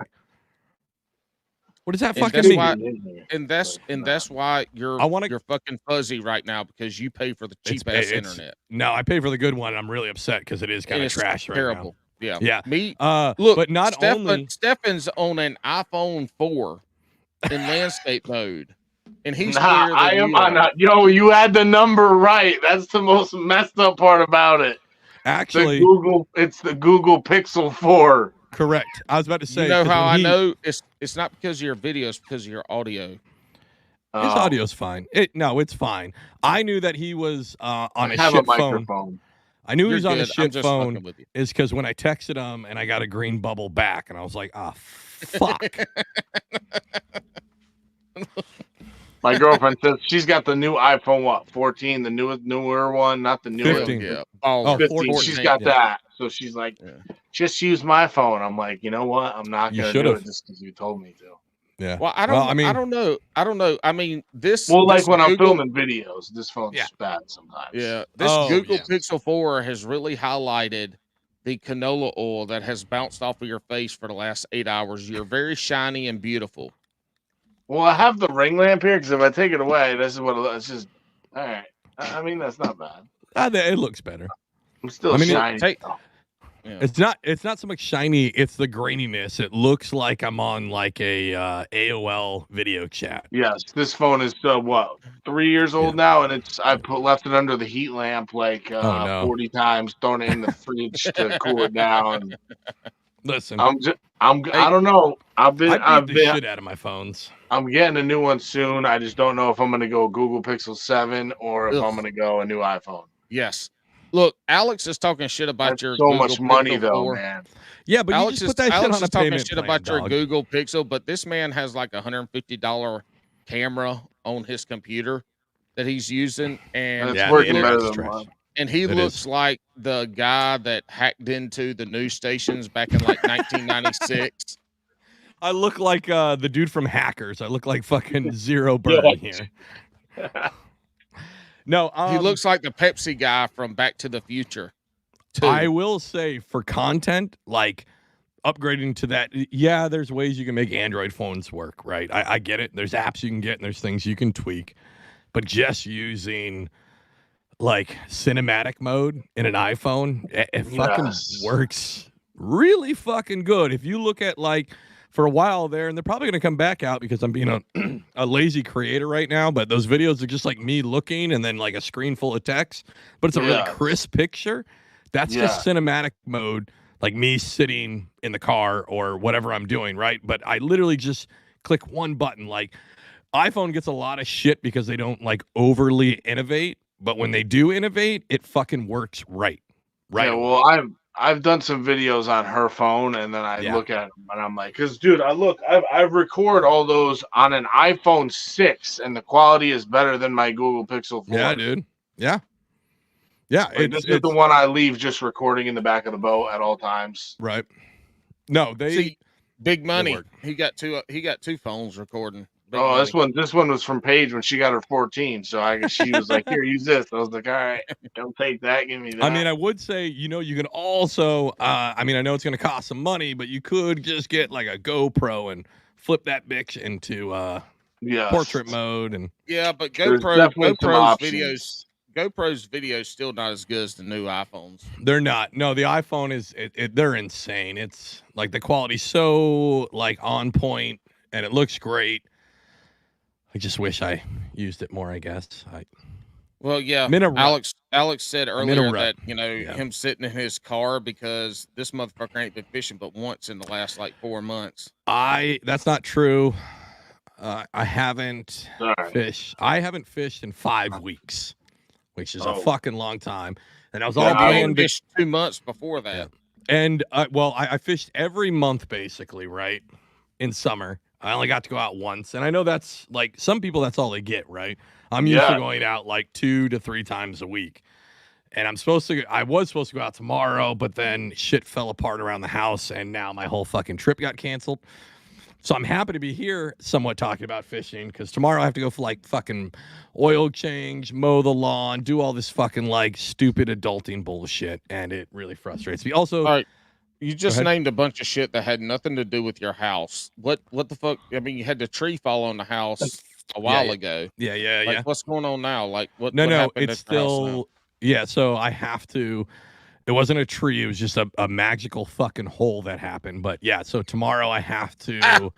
That's the only magical hole you've ever had happen. I have to go in and I have to sand and prime my oldest room. So we can start painting this weekend, which is going to be a nightmare because we're going from neon pink to like neon teal, and it's going to take 9 million fucking coats to do this. There's no such thing as neon teal. Yeah. No, I mean it's teal. It's a really bright teal. Why the fuck did you say neon? Because it's a really bright teal. But anyways, I have to prep all that. Teal's a pastel. You can't have a neon pastel. How about this? Both of you guys, and I'm the same one, right? We all fish out of watercrafts, right? Whether it be kayaks like me and Paul, or if you've got millions of dollars worth of, chicken marsala money. Yes. You've got Bass Tracker. Have you? Hey, so the cheapest boat you can get. They are, but they're good boats. It's a good boat. But so like I do have like an hour window tomorrow, and I can't remember the last time I fucking fished like from the shore in a pond. Like, would you guys do it? Would you guys just like, yeah? Paul says no. You say yeah, Spence? If I had a pond, I always wish that if I had a pond, or I'll go to Lindemming some nights when I don't feel like putting the boat in when I get out of work late, and I'll just throw topwater by the docks. Yeah. So the only time I can go out is in the morning. And I'm only going to get like 45 minutes before all the other shit. Like, that's the only thing I can. Well, how close is the pond?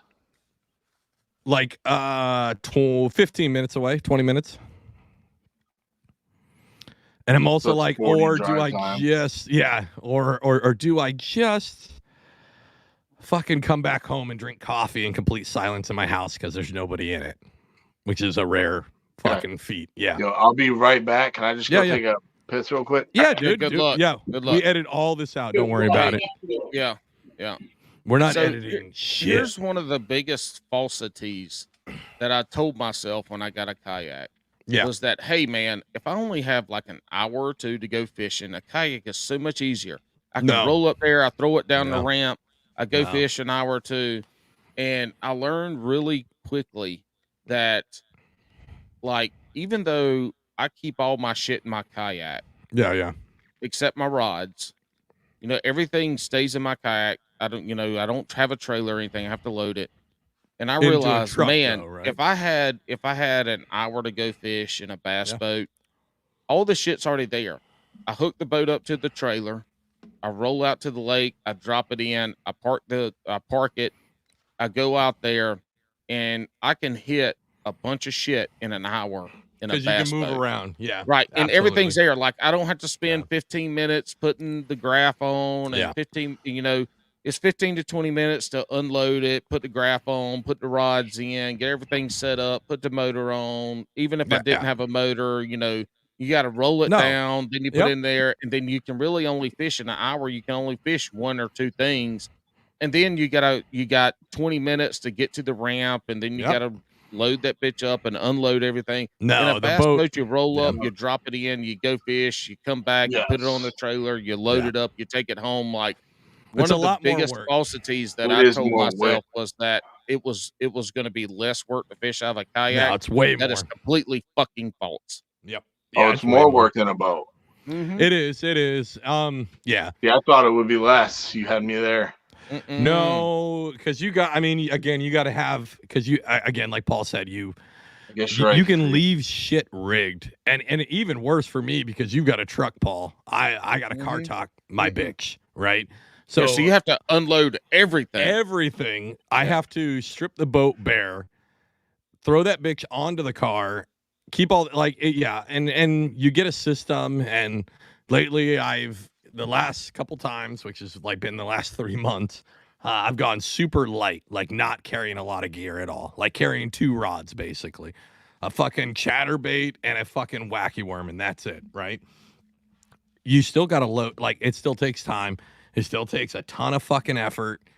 Yeah, and tomorrow, like I said, I only have 45 minutes, maybe an hour at the most to spare. So I'm like, do I drive and that's total. That includes transit time.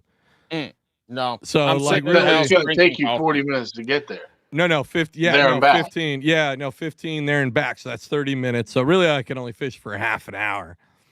It's bitch, because you got the unload load time, so you got like 10 minutes to fish. No, I mean, I wouldn't even bring the kayak, so I'm even asking, like, do I even just shore fish? And I fucking probably won't, which sucks, because what's crazy is when I came back and I was like, I'm retired from the military. I know I got to get a job, but I'm gonna fish my fucking ass off like I did before, right? Like before I left for that year abyss of being on deployment, I fished 3 times a week, probably like 6-7 months out of the year. Right? A shit ton. Yeah. Well, what happened is I got a real fucking job. These motherfuckers work way more. Like civilians work way more than the military, to be honest. Like if you're on military, like when I had my walk standing job, I worked 1 24-hour shift a week. And I had the whole fucking week off after that, right? These motherfuckers expect me to actually work for 40 hours. It's fucking crazy. And they got to pay me for every hour. It's fucking nuts. I don't like it. I like my other system better. But how many hours? Wait, what was a work week? It wasn't 40 hours? In the military? Yeah. No, I worked 1 24-hour shift. I worked a search and rescue 24-hour shift. Once a week. Yep. But when he was underway, he was on a fucking boat. Totally different. So when I was underway on the boat, I worked if we're using Alex's math, when he was underway, he worked 9 days a week. Yeah, basically. All right. So when I started the show, I was at a land search and rescue unit, right? My job was to use a computer program to find people lost in the ocean. That was my job. And I would go in and I'd do that for 24 hours. And I'd sit there, and if nothing happened, I sat around, I watched TV. If it was at night, I got to go to sleep. But as soon as something happens, I had to be awake and go prosecute a case, right?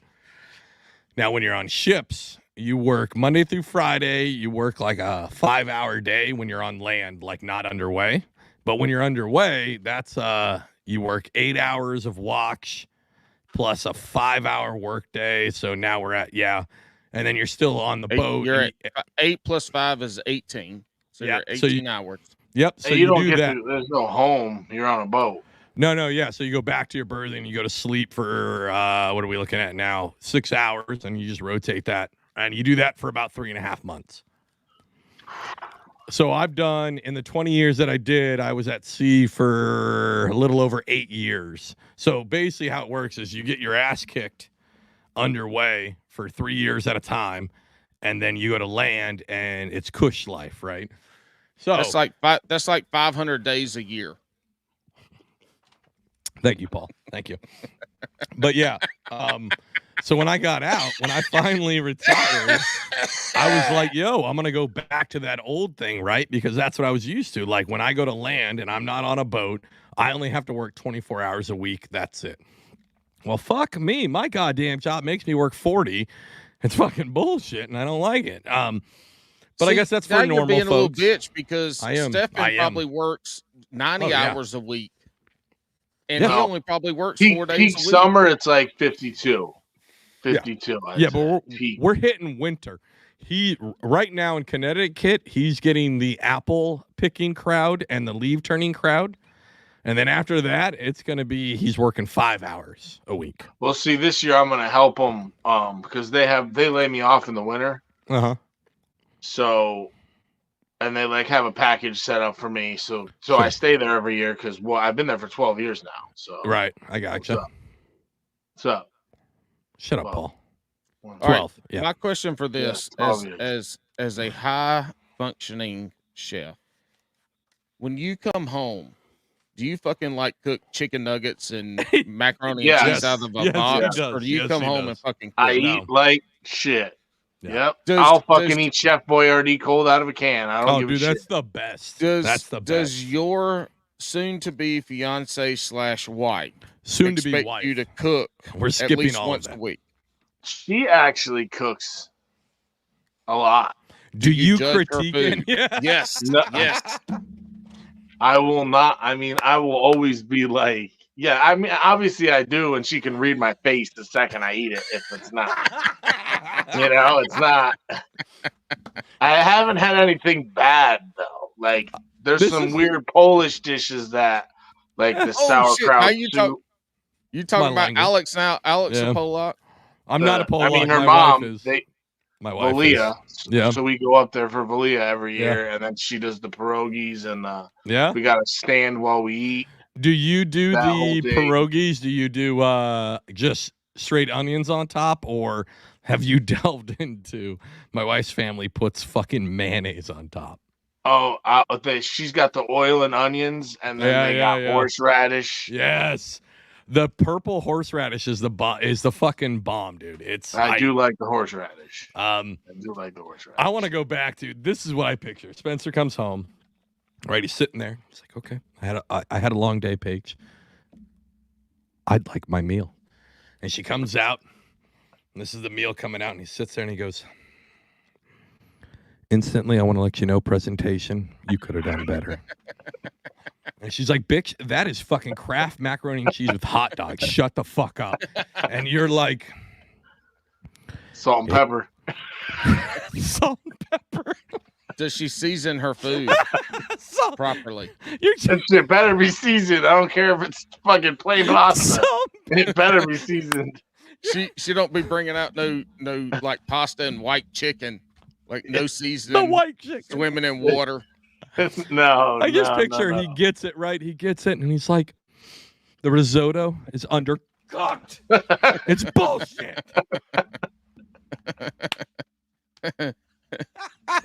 Have you ever looked at your fiance wife to be and be like, honey, this is really good, but it's way underseasoned? So is there any critiquing? Yes. Does she take it to heart? Does she season it the next time she cooks? She's like, bitch, eat it. Shut the fuck up. She'll be like, this will taste better this time. And I'll be like, yeah. Yep. Yeah. It tastes great. It's not as bad as her. I don't know if I should say this, but her brother's girlfriend, my girlfriend's brother, he's having you a kid. Just said, hold on. You just said my girlfriend's brother. Yeah. Okay, what's wrong with that? We understand who that is. My girlfriend's brother's. It's your girlfriend's brother's girlfriend. Gotcha. Your wife to be's brother's girlfriend. Yes. She brought over this buffalo chicken dip, and she said, "This is oh my god, it's so raving about it." Right? Cooked in a crock pot. Oh my god! I took a bite of it. All I could taste was garlic and salt. I didn't taste chicken, buffalo, nothing. They're like, have some more. I'm like, I'm full. They're like, you haven't eaten anything yet. I'm like, well, this is shit. So I'm not eating like, it. this Sorry. motherfucker is 6'2", 280 pounds, and he's full. I fucking think not. Yeah, it was actually Super Bowl Sunday, last Super Bowl. She brought buffalo chicken dip, Right. and it was shit. It was the worst dip I have ever had in my life. I love it. What was her name? Oh my god, dude! They're having a kid. Stephanie. They just bought a house. Yeah, what's her Stephanie. name though? Fuck. Stephanie. You don't know her name? Aaron? Oh. Angel. Oh god, this is bad. Stardust. Evan and Steve. Star Angel. Moonlight. Hey, I met a girl one time in college. Her name was Moonshine. Fuck. All right, Dylan, this part's for you. I'm starting to take back that you're the worst brother. This motherfucker doesn't even know her name. You're still a piece of shit for losing that fish. It's not his brother's girlfriend. I know. It's his I'm still wife's talking to Dylan. brother's I girlfriend. understand. I know. I've got the family tree down. There's not a lot of branches. I got it. His name's Kim. Stephen, not Dylan. Kim. All right, Kim. so Kim, Kardashian? this is for you. Oh, No. it had to be Kim Kardashian. If It her was food not. her food tasted like Christopher Columbus just stepped foot in America, it was definitely No, somebody. If it was Kim Kardashian, my ass is not going to be in a bass tracker, you know? Yeah. No, it was Kim Kardashian because it is just the fake version. Kim Kardashian, this is for you. This is Alex from Bass and Brews. You suck at fucking cooking just as much as Dylan sucks at being a brother. Well, he's a good brother. We'll save that one. You said he doesn't listen. You said he doesn't listen. So he's gonna listen now. Listen, Yeah, when he's this gonna goes out on listen now. TikTok. When this goes out on TikTok. those hey man, he's missed some net jobs that were just crucial, and I can never forget him. I could replay him in my head. Yeah. Over and Are over you the again. older brother or the younger brother? I'm the older brother, but I'm the middle child. I have an older sister. Okay, so you're older than him, right? Actually, I have to go to a funeral tomorrow because my father-in-law my sister's husband's father passed away 2 days ago. Sorry to hear sorry that. to hear that. That's a gnarly line. I got to be a pallbearer tomorrow morning at the wow. wedding, so that should be sucks. interesting. Are you cooking for the reception? No, I got to go to work after. Yeah. my Well, God. all right. Hold on. So you said you're 6'2", 290. 290 at this point, right? It'll be 310 in 20 minutes. Like, honestly, right now, I'm going to sign you up to be my pallbearer, too. I feel like with those measurements, you're going to be everybody's pallbearer because they only got to get two. You know what I mean? Actually- they just get you and somebody else to guide. Yeah, actually, to be Alex's pallbearer, I mean, one person, it would be like a bassinet with a handle in the middle, like a little car seat that you carry your child in. I don't know about this. Does it matter how many handles are on the casket, or all the same amount of handles on a casket? Well, Or it's one handle. It's not individual. You don't get your own fucking handle. Oh, okay. No, there'll be bars that run across. Actually, having a big, tall dude fucks the whole thing up if nobody else is big and tall because you just at your normal armrest down is gonna fucking put the weight, and you are really close to tipping a body out of that bitch if you're in the front. He's a police officer, and he was in Iraq, so I'm gonna guess his friends are, he's got some. I did 20 years in the military. As Paul says, I'm 5'2", so you might be wrong on that one. You're right. You're all right. Hey, yeah. When you're cooking at work, do you eat before, during, or after, or you just don't fucking eat till you get home? No, he just drinks Bang energy drinks, slams cigarettes, that's and only fucking fishing. gas That's only when I'm station fishing. burritos. That's only when I'm fishing. And So do Page's shitty chicken. I guess what I'm trying to. No, well, there's Kim's two shitty things. chicken. Kim. He's like, no, I swear to Buffalo God, it's chicken. Kim. This bitch ain't got no buffalo in it. It's just white chicken. There's no red sauce. It was like the consistency of water and mayonnaise put together. It's disgusting. So you had a boiled egg. Well, You all right, had. so this is my thing. Hold on. So this is my thing with eating, right? When you're cooking a dish, how do you know, like, when you're making a dish, do you cook it? Do you cook it for everybody and everybody eats it so they know what the fuck it tastes like? They can tell their guests. And then the second part of this question is, like, how do you know that your dishes taste good? You taste them. But do you eat the whole dish? No. So you just cook a dish and you take a bite out of your other person's dish. And all right, you take a spoon, right, of marsala. You dip the spoon in the sauce, taste it, throw the spoon in the sink. How do you know the chicken's good? What do you? The chicken's always as long as it's not bad chicken, it's gonna be good. Oh, damn, how do you? All right. No. I mean, after doing it, you just know when it's done. I see what Paul's saying. Paul's saying, like, all right, so Paul's saying, like, if you don't taste everything, you don't know if it's good, right? But what you're saying is, like, especially with, like, chicken marsala, right? It's not like the chicken. Honestly, the chicken can be mediocre and you're fine as long as your sauce is good. Yeah. Okay. Yeah. Yes. All right. So do y'all have like the Bear family meal before you start, or are you eating during, before, after? You're not eating not a goddamn thing that you eat. No, they are. It's cocaine. No, but I didn't ask you, motherfucker. You don't know. You ain't no goddamn chef. I'm asking fucking Stefan. I mean, that's what it used to be. Yes. Yes. But now, like, I'll eat at like 2, a grilled cheese, and then I'll bring something home. Okay. I don't really want anything to do with fucking food after you've done it the whole time. How about the leftover foods you have? If you know, stuff like that, does it all get trashed, or do people take that home? People. Wait, he's checking his TikTok. Yeah, he's checking his TikTok. If you have right it, I know. No, he's like, Paige messaged me that. Paige is like, "Hey, dinner's ready. I got buffalo Paige is like, I got some bland ass boiled chicken ready for you. Hey, I got a cold bologna sandwich, motherfucker. Time for dinner. I can hear you in there, chef. Ratatouille made you some fucking cold ass noodles. I'm saying that any food that's left over at the end of the night, do people take that home to eat, or does it have to get trashed? I mean, there isn't really leftover food at the end of the night. Like the stuff in the heating table, I just heat up the next day. Okay. So that's what you make your stews and soups and stuff out of on that. Yes, like that soup will be heated up for that day, and then I'll put it in the fridge and then heat it up tomorrow. Okay. See, that's different because I guess I'm thinking like a all-you-can-eat buffet type thing where there's got to be a fuck ton of food waste at the end of the day. Paul's I guess if you're cooking like their shit, you know, look, hey, let's think about Golden Corral. Like at the end of the night, there's got to be like 500 pounds of fucking uneaten food. At Golden Corral. And, dude, you stole that from my mind, though. This guy's already explained he works at a private club on a lake.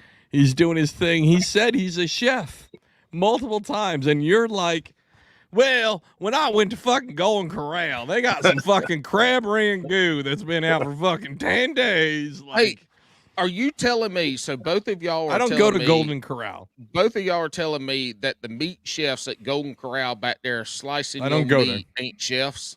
No, they're cooks.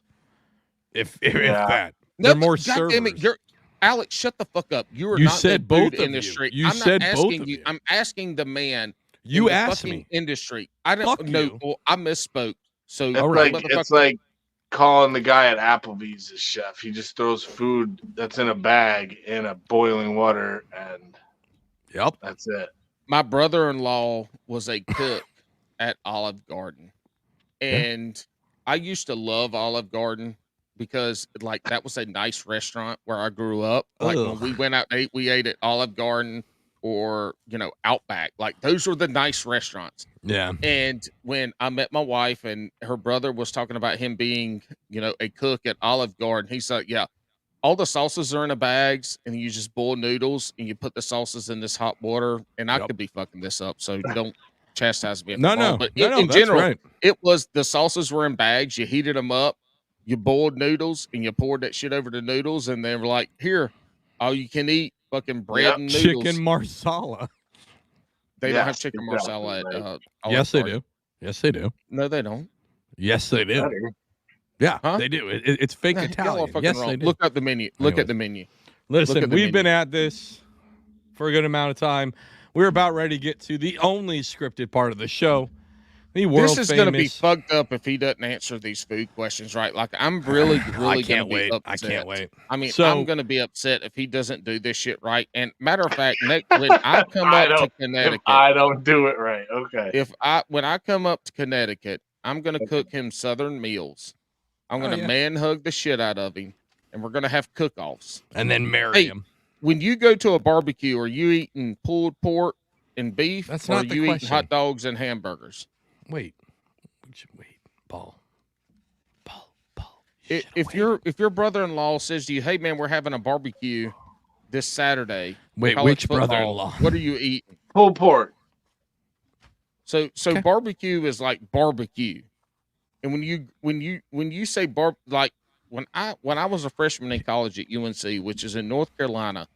And I went to my first ever barbecue. Somebody invited me to. I was like, "Fuck yeah, hell yeah!" Listen, I showed up, and this motherfuckers had like a 10-inch grill with some bullshit charcoal on a fucking wood picnic table, and they had like hamburgers. They had thin, overcooked hamburgers and undercooked hot dogs, and they called that shit a barbecue. I was like, "Where the fuck is the pig?" No, that's grilling. Yes, grilling. Yeah. Yes, the difference between barbecue and grilling. Yeah, that's what Paul's I'll cook bull pig. What's your fiance to be's name? Paige. We've said it 9 million fucking times. I would on this goddamn episode. Let me tell you something.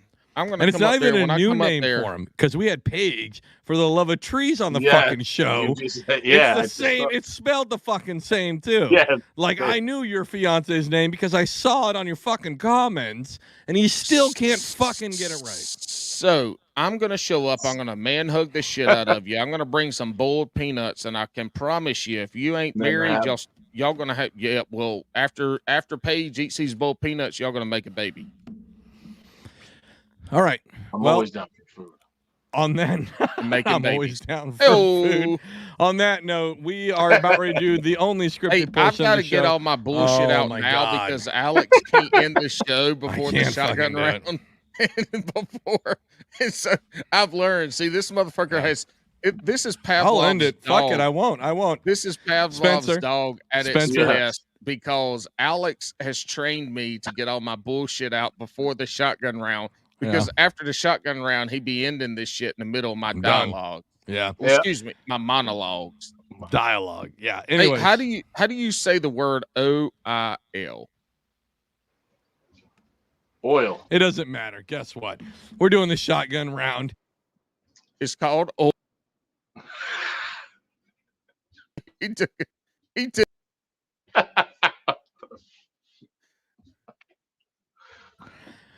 You got to run it, Spencer. We're in a fight. You got to run it. Listen, you're in charge. Stop. Well, shit, we dropped him now. Damn it. All right. Hold on. Stop.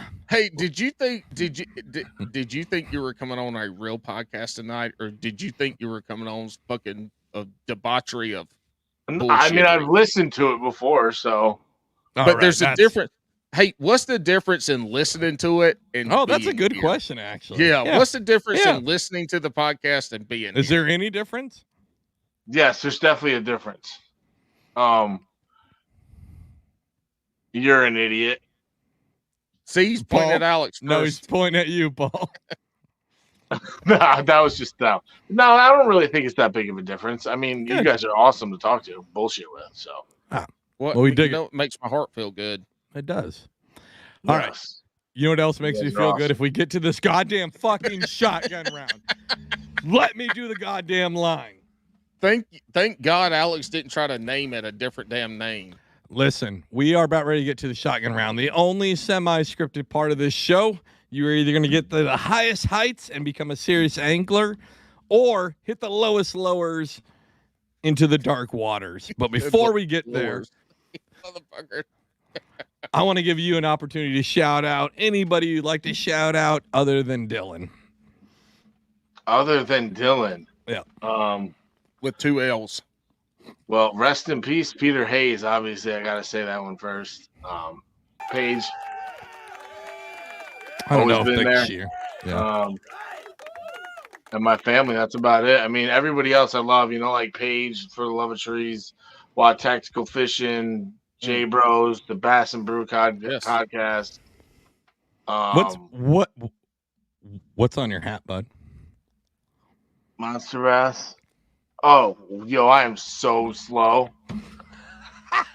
I tried to. If nobody's watching it and you're just listening, I was pointing at the top of my hat, and he was like, you could see him be like, "No, I don't fuck with that, right?" But I'm trying to tell him like, maybe you should talk about the top of your hat.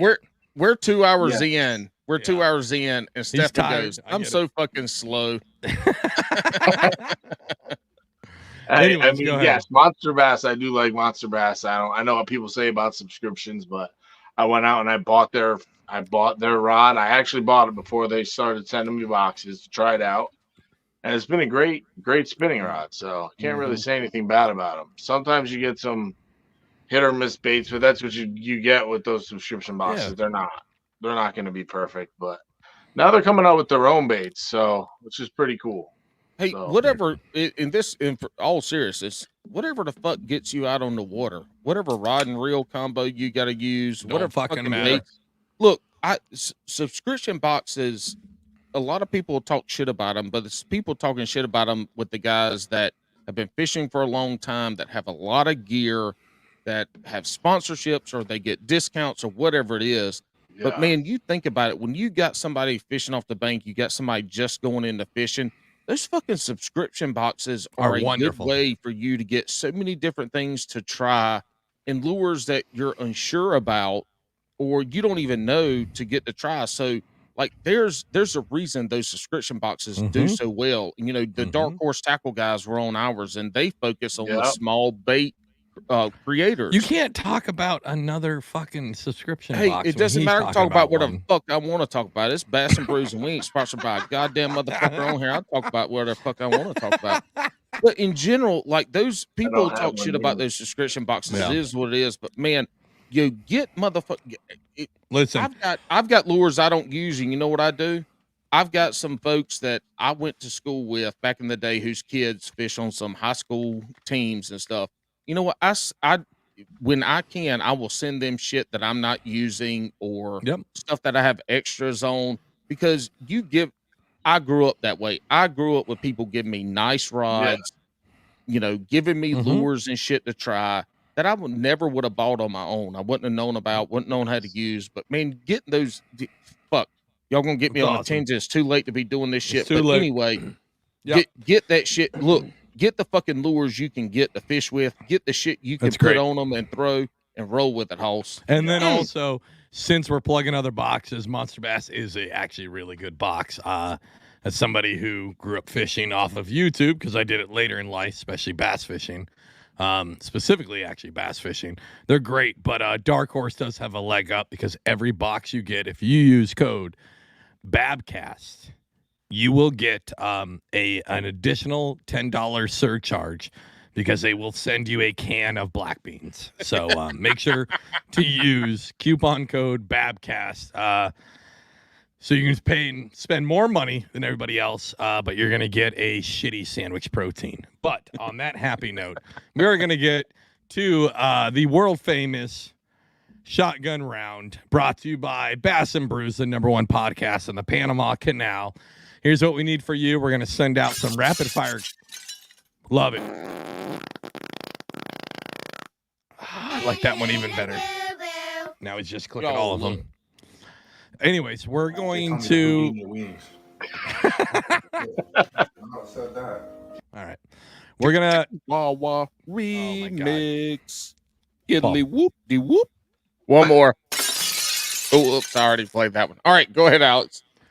We're going to send you some rapid fire questions, right? And we don't want any explanation. Up and you look like a beaver. Anyways, we're going to send you rapid fire questions. We don't want any explanation. We just want your off the cuff, honest answer right away. If we need an explanation, we'll ask later. Are you ready? Yes. Wacky or Texas? Texas. Ooh, I was not expecting that from a Ned guy. Yeah. Are you going to spend more on a rod, or are you going to spend more on a reel? Reel. Again, I'm surprised. Okay. Yeah. I feel like SP the Ned Master needs to be changed to I fake finesse fish. Underscore between each letter. I power finesse fish. There's actually an underscore in between each letter, not even each word. Yeah, now it's S underscore FP underscore. Yeah, exactly. 100 underscores. You're on the way to the lake. Is it hype music or does it slow jams? Oh, it's hype music. What's the hype music? Yes. Dude, like Cascada, some kind of house techno that I used to get down to. Oh, shit. You know? I have no idea what the fuck. That's the first dude who's thrown like electronic music into the hype music. I like that. Well, it's that. It's like that. Every time we touch, I get the feeling. Yeah, that's you know what I'm talking about. Come on, how can you not? Yeah. I want you to know me. That's a banger house song. Absolutely. Yes. Not like the dubstep. No. It's got to be house. No. Yes. No. Hey, do you like mumble rap? No. God, no. I like some. I know. You know what? Rap. Mumble rap is the equivalent of baiting your hook with live bait, but it being dead. No, mumble rap is the equivalent of baiting your Senko, but you wrap that bitch around your hook like it's a live worm. Like you wrap that shit instead of like Texas rigging or wacky, you just knot that bitch up on the end of it and you throw it out there. Mumble rap is like Alex pretending he's 5'9". Mumble rap is the equivalent to Paul saying he's a firefighter, but once he jerked off a wildland firefighter. Hey, the only way you got a wildland firefighter shirt is to be one or do one. And he did I will say this. He did it. The early mumble rap song that is the only one worth listening to is Panda. But you can't listen to it anymore because the dude is a chomo, so fuck him. Yeah. But that was a really good mumble rap. Yeah, apparently. No, that's Anyway, Panda was a good one back in the day. Before, I liked he was like the R. Kelly of mumble rap. Oh God, I liked Little Xan, and that dude's trash, and he just talks about doing Xannies. Yeah, but it was like a melodic mumble rap. It was actually really nice for a nice Thursday afternoon coffee Amigos session. were pretty bad. They were bad, yeah. I don't know. That one song Amigos had was pretty fucking fire, though. Well, they all got one. They all get the broccoli one. Who's the broccoli guy? I don't. Oh, Tekashi 6ix9ine. Oh no, that guy's trash. No. We can't. Look, if Alex lived in Florida, he would be the third island boy. My favorite new thing is to watch the Island Boys on YouTube because they're fighting other like YouTube celebrities. What? And it's basically like these like shitty kids. They're basically like the Logan Pauls, but like the next generation of them. And they're going into the Island Boys' houses to do collabs with them, right? And then they're like, "Hey, how does it feel to be such a one-hit wonder that you're a piece of shit?" And then the Island Boys try to fight them, and there's been multiple videos of them getting knocked the fuck out. I'll have to watch one. No, dude, it's so I'd like to see them get knocked out. Dude, it's so funny. All right. We just talked about the Island Boys fighting with other YouTubers with a background music of me singing "This Little Light of Mine." You ruined it. The other one is the 8fans gear that I've been getting recently. That company is definitely making some good stuff. Who? Wait, what? 8fans. 8fans. I know it's weird, but they got rain jackets. It's weird that it's fans. Shit. Okay. Yeah. But they got it's apparel. Yes. I mean, they sent me pages like, here's a pair of their. They gave me a pair. I mean, like hers came before mine. Yeah. So, like, here's a pair of their waterproof boots. Okay. Oh, those are dope. You know what the best part about you showing off stuff is when you leave and we can look at that tapestry behind you. Yeah, how much would it cost, Alex? Oh, nope, that's the best. If we could have done the whole interview this way, this would have been the best episode ever. He looks like Zeche at the end of the podcast that Alex wasn't on. Zeche. Hey, all right. I'll tell you how much. Hold on, real quick, Stefan. how much would it cost Alex for you to mail me that tapestry? I don't know. You're gonna have to ask Paige. All right. Alex will give you $150 for you to mail that to me. Nope. I'll send you my address at the end. No, we're not going to do anything. I'm pretty sure you can get it on Amazon for like $15 somewhere. I'm pretty sure we can. Send us. We want the original from your wall. I do. Alex will pay you. No. Here's the thing. We'll send a new one to you, but we want your signature on that one. Yes. Actually, got it. Nope, scratch that. Don't want your signature. I want Nancy's signature on that one, and then send to Paul. That might be hard to get. She doesn't give that out willy-nilly. Listen, you were on like the that show. Fucking, not like her chicken or buffalo chicken. No, that was different. Nancy's Kim. Nancy, that's Kim. You're talking about Kim. Nancy is the Spanish sous chef that I really want a video. I want her autograph. Yes. I want her to do a video for promotion for this. If you can get Nancy sounds like the Real House to be like Spencer, shut the fuck up. Everybody go watch Bass and Brews. That's what I want. I'll try and get her to say Bass and Brews. I'll try and get her. He's like, I don't know if I can get the other stuff, but I can at least get her to say that. Alex, all right. What? Spencer, Alex, this is what we need for this podcast. The first promo is Nancy saying, "Hey, motherfuckers, go listen to Spencer on Bass and Brews podcast." Well, you're not. It's gonna be like, I'm not gonna say it. I'm not gonna do it. We need her going. I'm not gonna do it. Hey, mother effers, go listen to Stefan on Bass and Brews. Can she say it in Spanish? Because she can say it. 100%. Honestly, I don't care what language she says it in. She could also say it. It doesn't. And you record it. Hold selfie.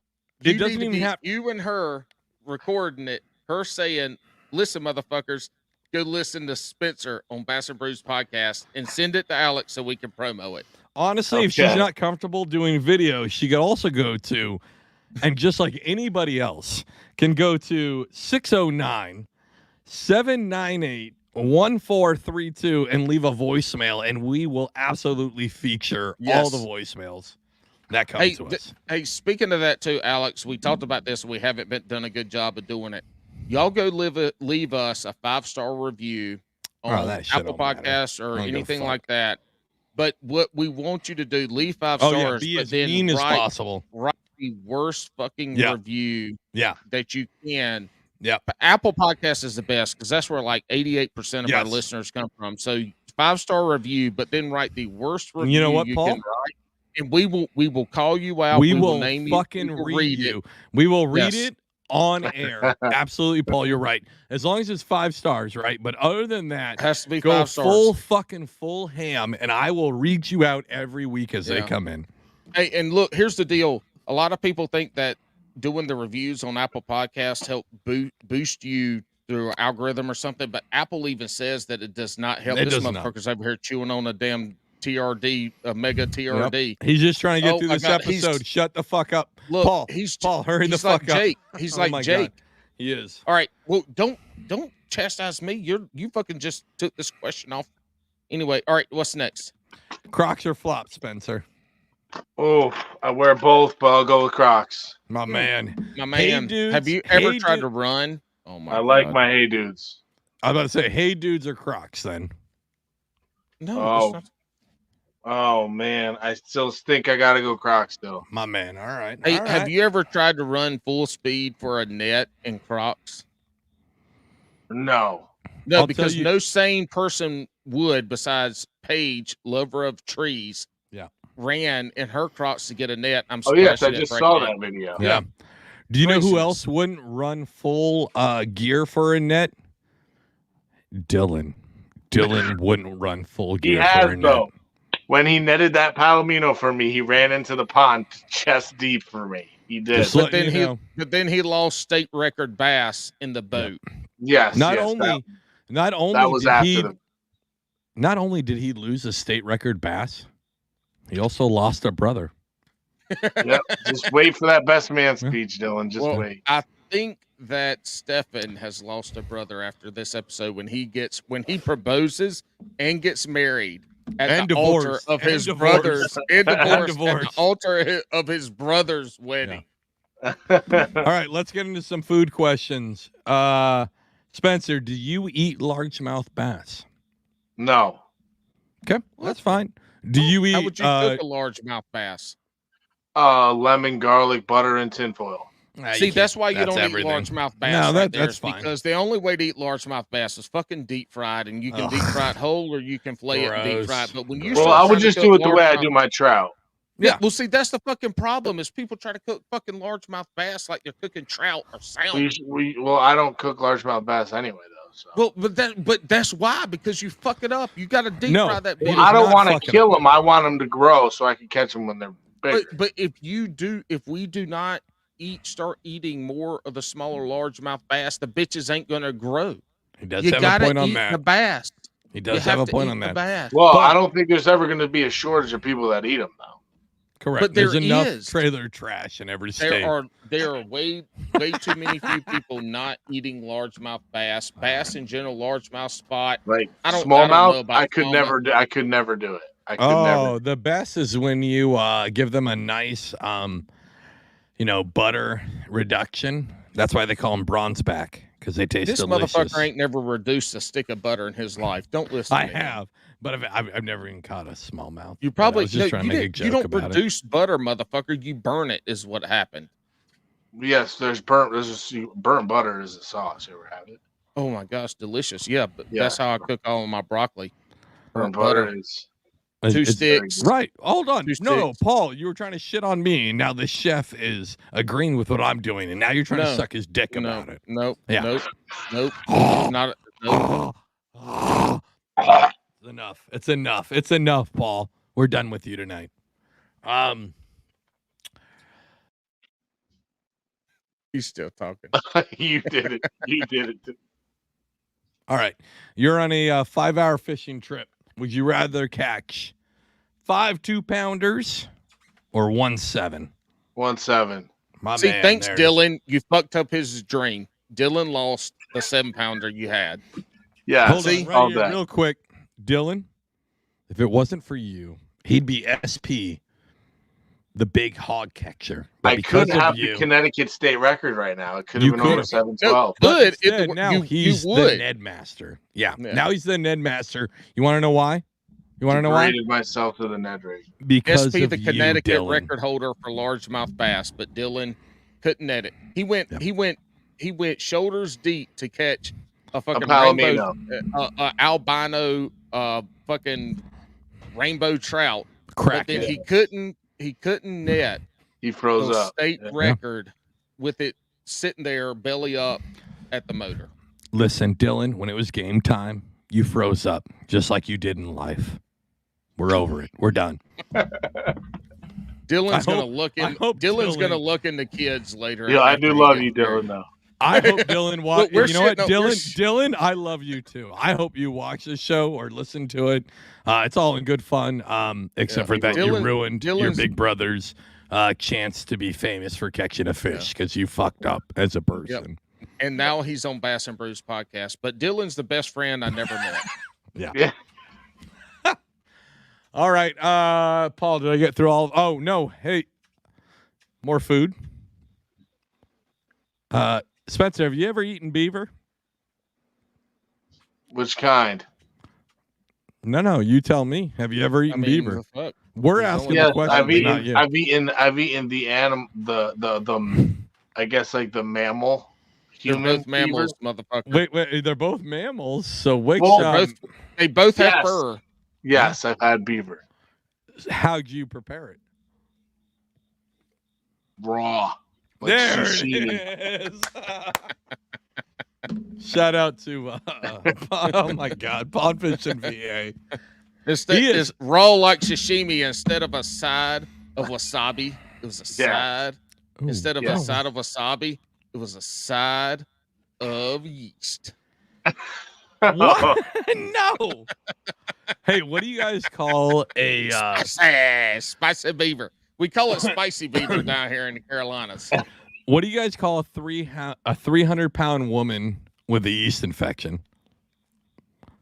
A Whopper with cheese. Oh my! I was gonna say a dough ball, but Nope, a Whopper with cheese. What do you guys call an anorexic with a yeast infection? This isn't right.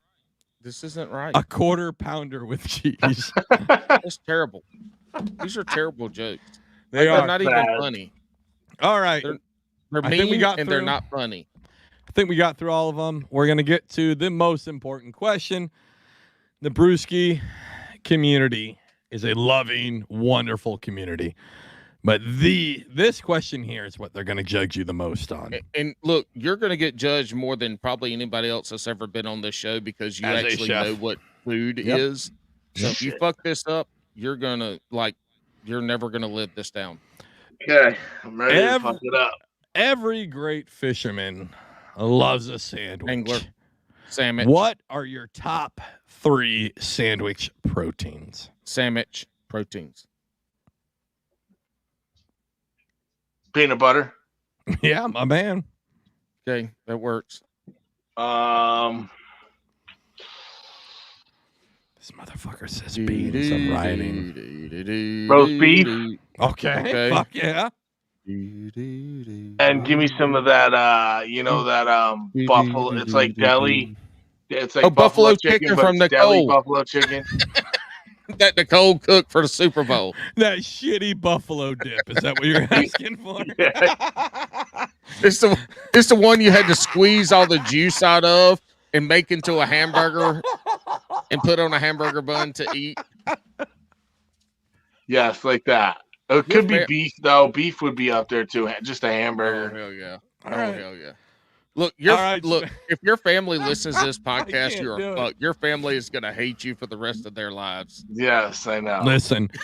It's all Alex's fault. Right into the camera, Spencer's family. He's a wonderful man. He's doing a great job. I'm just really upset that he's being kind of drugged down by his shitty brother, Dylan. All right, hang out for a minute, Spencer. Thank you so much for coming on to the show. Hey, all you Brewskis. I appreciate you, man. I have something to talk about for you Brewskis. If you guys are hanging out towards the end. No, Paul, hold on for a minute. Paul, keep talking. I'm back. I'm the background music, bitch. No. Paul, I have a real what? I'm done. Fuck it.